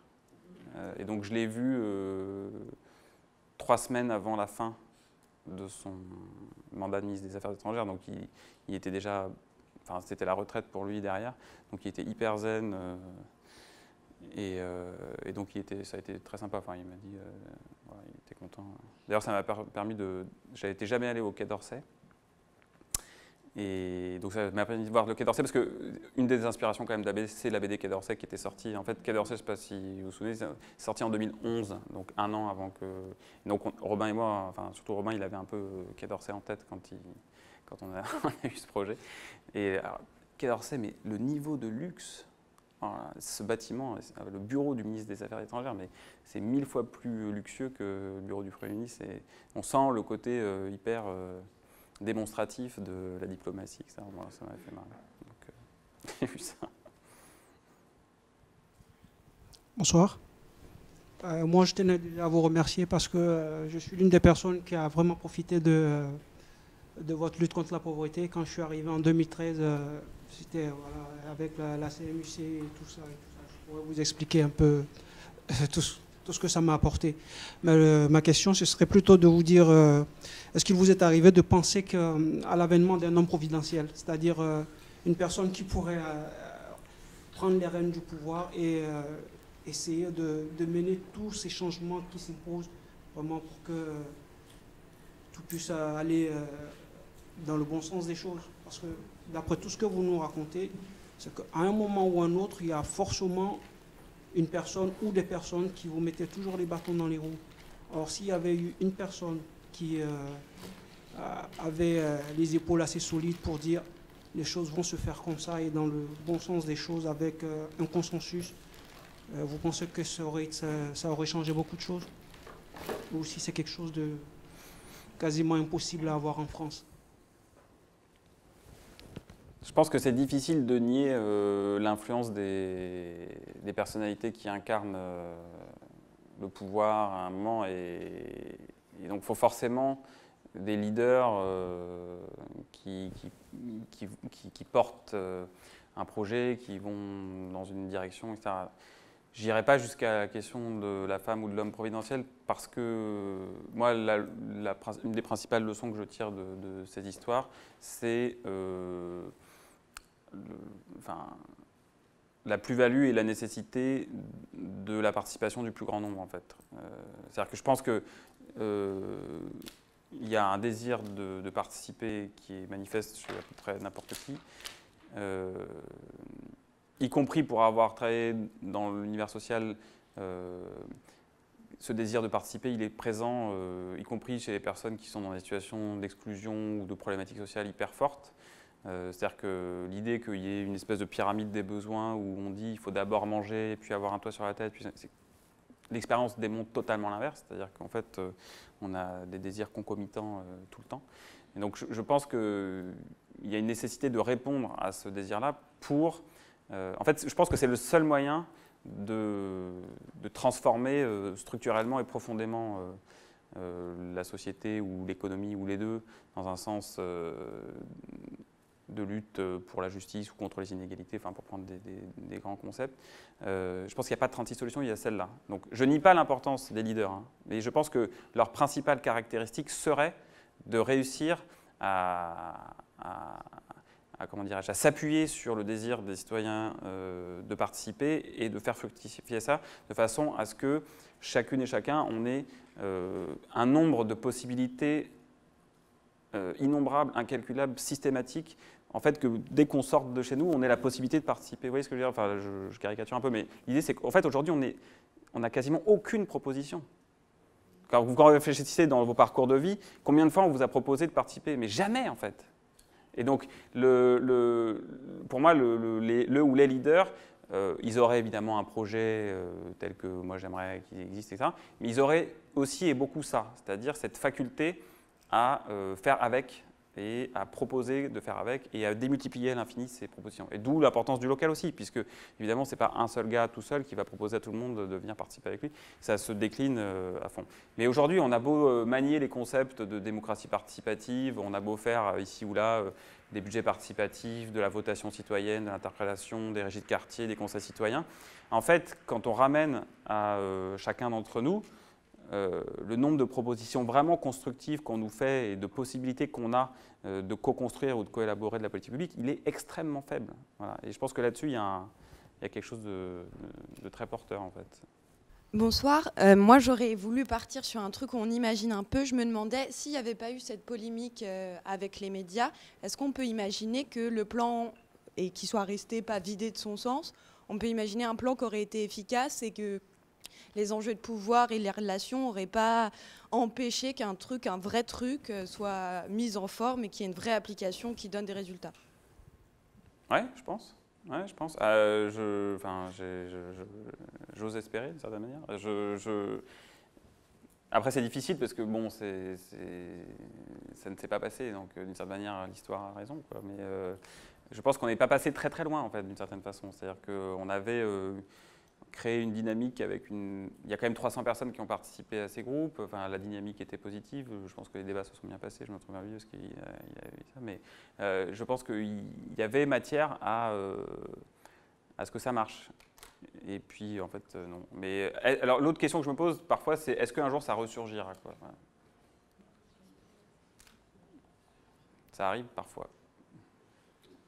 Du coup, le paradoxe, c'est qu'en fait, c'est que les propositions en fait, qui sont apparues comme polémiques, en tout cas dans les médias, en fait, c'est des choses qui étaient du sens commun dans le champ des sciences sociales, des évidences pour les acteurs déjà impliqués dans ces politiques. Hein. Et j'ai envie de dire, c'est aussi ce qui se met en œuvre concrètement. C'est ça le paradoxe. Il y avait un vrai décalage entre la polémique, en tout cas l'instrumentalisation par Malika Sorel, Le Figaro, etc. Et puis, en fait, ce qui se fait concrètement. Et c'est vrai que par rapport à ce que tu disais sur là où il y a eu la polémique dans notre groupe de travail, c'était sur la question des concours.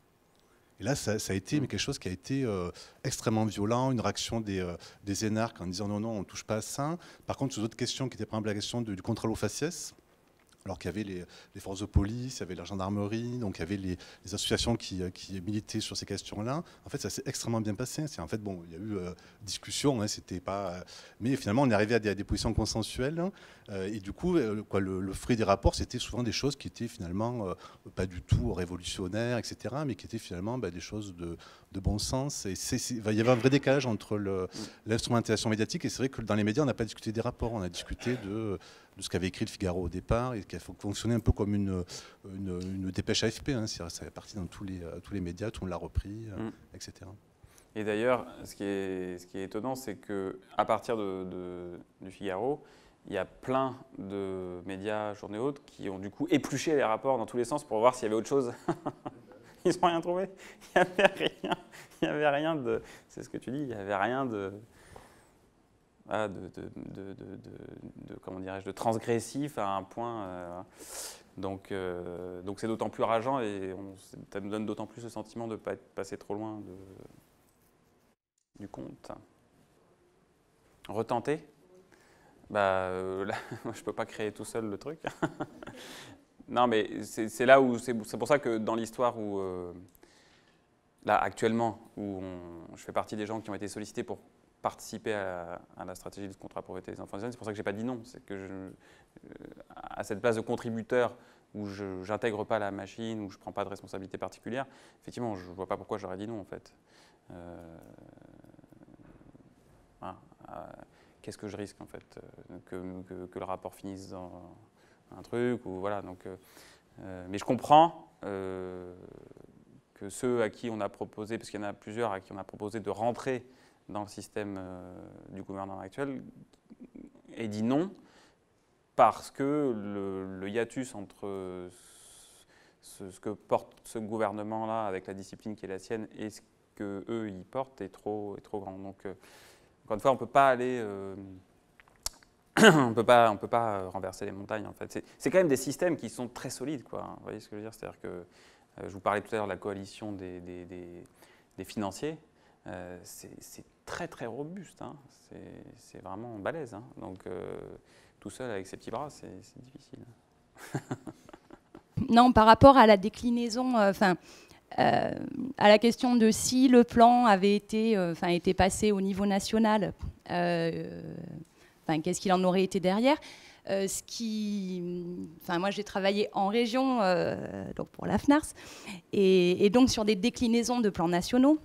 Et ce que je trouve intéressant aussi, c'est de voir souvent la déperdition qu'on peut avoir aussi à ce niveau-là, entre des fois un plan qui est super bien pensé au niveau national, avec des objectifs qui ont l'air... on se dit, ça y est, c'est ça, quoi. Si jamais on applique ça dans toutes les régions, dans tous les départements, on est bon. Et en fait, la déperdition, elle se fait aussi à tous ces échelons intermédiaires. Et des fois, on se retrouvait quand même... moi, je me souviens, quand j'étais à la FNARS, c'est entre ceux dont on discutait au niveau national par rapport à des nouvelles mesures, etc., dont le siège, sur lesquels le siège était pour, et ceux qu'on voyait appliquer en région. Franchement, des fois, il y avait un hiatus tel que finalement, ça perdait quasiment tout son intérêt. Et ça, je pense que c'est quand même aussi une question essentielle sur la mise en œuvre des politiques publiques, en fait. Qu'est-ce qui se passe à tous ces échelons et de voir que finalement, dans certaines régions, en fonction aussi des soutiens politiques qu'il peut y avoir, peut-être de la qualité aussi des professionnels au niveau des administrations décentralisées, à tel ou tel, ou de l'engagement personnel qu'il peut y avoir d'une personne à un moment donné, on va avoir un plan qui va être super bien appliqué dans une région et un autre endroit où il ne se passera quasiment rien. Et ça, ça, je pense que... contente de te revoir, parce qu'on était donc à la FNARS ensemble il y a quelques années, on ne s'était pas vu depuis. Ça, c'est quelque chose qui est valable, je pense, dans toutes les organisations un peu nombreuses et pyramidales. Donc, je je ne sais pas comment ça se passe à la fac de Montpellier, mais pour le vivre à la mairie de Grenoble ou pour le vivre, cette difficulté effectivement de retourner les manières de faire et de se dire finalement, plus vous êtes haut dans une hiérarchie en position d'encadrement, plus finalement votre rôle doit être de permettre aux personnes qui sont vraiment actrices sur le terrain de travailler dans les meilleures conditions et dans les conditions les plus créatives. En général, on fait plutôt l'inverse, c'est-à-dire qu'on a tendance à estimer quand on est en haut d'une pyramide que c'est les personnes qui sont entre guillemets en bas qui doivent appliquer vos schémas, appliquer vos manières de penser, appliquer ce que vous avez conçu, etc.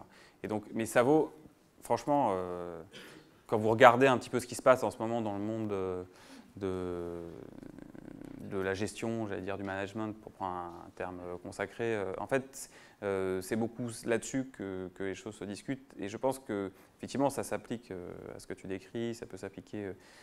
Et donc, il faut arriver à renverser ça, c'est-à-dire à mettre du coup au cœur des réflexions, ou au moins à hybrider en fait ceux qui réfléchissent avec de la participation de gens qui viennent un peu partout, à faire en sorte que ceux qui sont plutôt en position de commande viennent rendre les conditions de ceux qui mettent en œuvre les plus favorables possibles, s'inspirent de leur capacité au quotidien à ajuster, etc. Donc c'est ce système-là qui... Donc là, là aussi, il y a une voie d'amélioration par rapport au système de l'État français qui est très forte. Il y a vraiment beaucoup de choses à changer de ce niveau-là. Ça passe aussi par le fait de géographiquement sortir de Paris, quoi. C'est con, mais c'est très frappant aussi. C'est-à-dire que ce que je vous ai raconté tout à l'heure sur le fait que les gens qui sont dans les ministères peuvent y rester tranquillement parce que les gens adorent venir, et ça vaut à l'échelle de la capitale. C'est-à-dire que c'est quand même une concentration des pouvoirs de décision où on vient chercher en fait à Paris comment dirais-je, la parole d'évangile, quoi, en fait, et puis on est censé l'appliquer derrière. Donc voilà, ça je pense que c'est un truc qui est présent dans plein d'organisations pyramidales et sur lesquelles effectivement on a plein de progrès à faire. Excusez-moi, c'est encore moi. J'ai écouté lors d'une de vos interviews sur RFI que vous aviez envoyé des gens des différents bureaux sur le terrain avec vous. Oui. Oui. Je voulais savoir comment ces gens-là qui n'avaient jamais eu affaire au terrain et tout ça, comment ils prenaient les choses, de voir un peu les choses comme vous les avez vécues et tout ça. Quel était leur ressenti finalement quand ils revenaient à leur réalité de leur... Bien, en fait, parce que, enfin, vous voyez ce que je veux dire, c'était des échanges humains assez simples. Bon, ils avaient tous quand même des expériences de vie. Effectivement, ils avaient eu tendance à un petit peu perdre contact les dernières années, parce que la plupart avaient vraiment des fonctions très importantes dans des immeubles parisiens, de ministères, etc. Donc, ça leur faisait plutôt du bien et même plaisir de... Oui, parce que c'est juste qu'en fait, l'histoire, c'est que j'ai essayé avec une autre conseillère qui s'occupait d'autres relations avec d'autres associations, de faire un cycle de rencontres où on emmenait dans des minibus de Matignon 4-5 conseillers passer une après-midi dans une assoce, vous voyez ce que je veux dire. Donc, en fait, ils étaient super contents, fondamentalement. Mais bon, il y avait un petit côté expérience.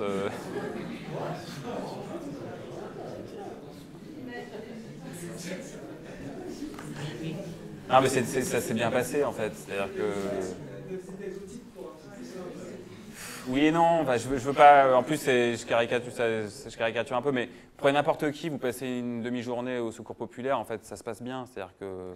Il y a une humanité, c'est pas exotique. En fait, n'importe qui se met tout à coup à discuter, à donner un coup de main, à déplacer 3 tables, à distribuer un machin, sans que ce soit ni bien ni mal. En fait, c'est une espèce de spontanéité comme ça. Donc c'est pas ce que vous recherchiez, vous?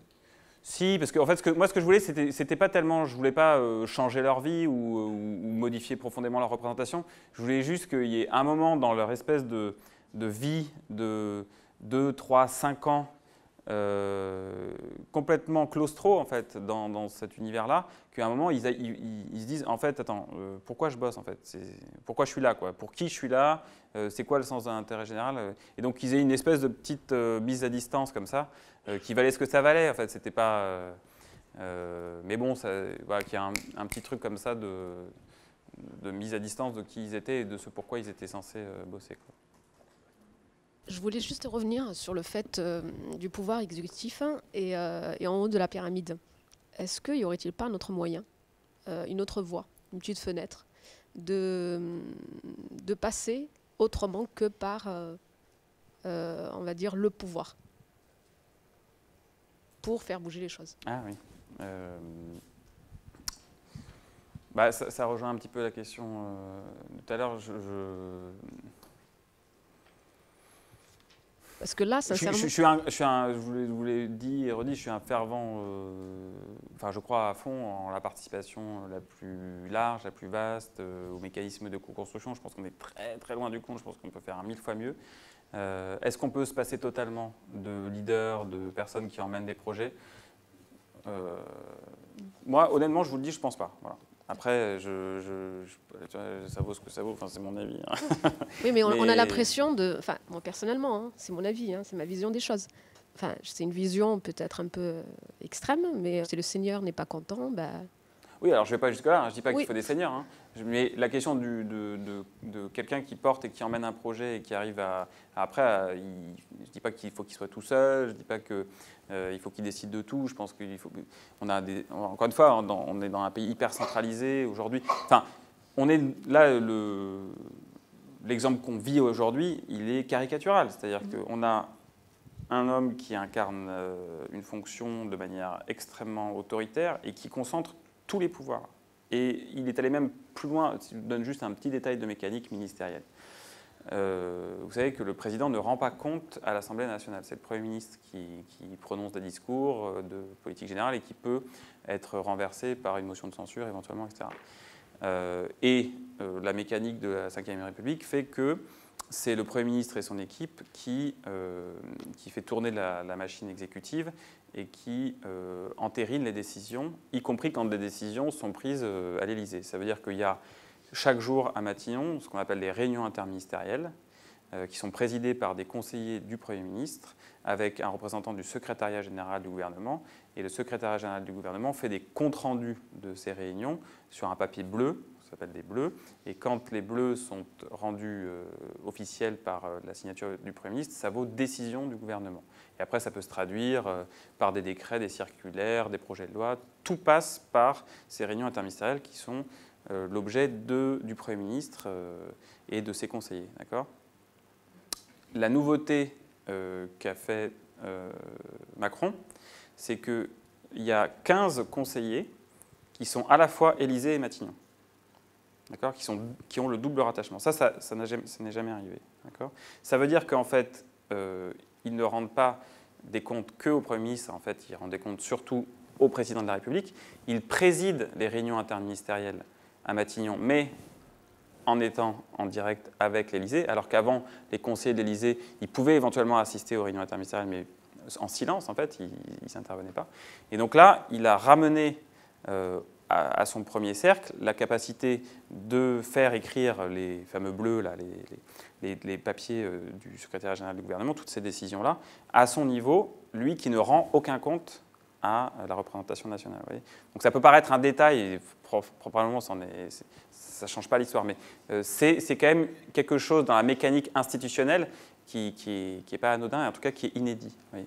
Et donc là, bien sûr que pour moi, là aussi, je trouve ça révoltant, ça me paraît complètement dingue, surtout que ce que je vous disais tout à l'heure, à quel point l'exécutif met la main sur le législatif et tout ça.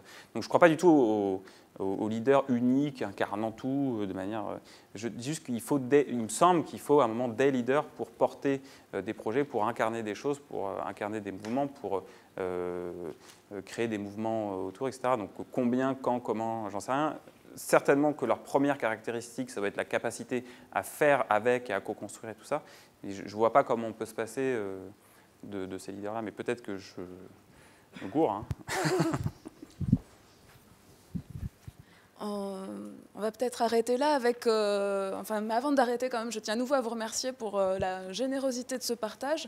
Vous nous avez donné accès dans la BD. Merci beaucoup.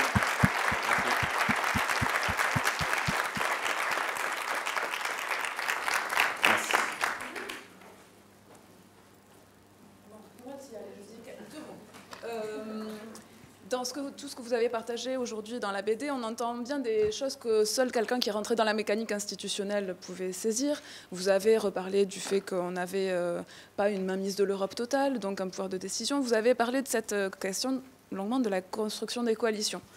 On peut y voir quelque chose de très enthousiasmant, puisque vous avez rappelé à quel point, au sein d'un même cabinet, au sein d'un même gouvernement, c'est précieux de construire des contre-coalitions qui peuvent se jouer aussi avec des gens à l'extérieur, des universitaires, des chercheurs, des professionnels, des citoyens, ce qui peut à tous nous donner une voie de participation.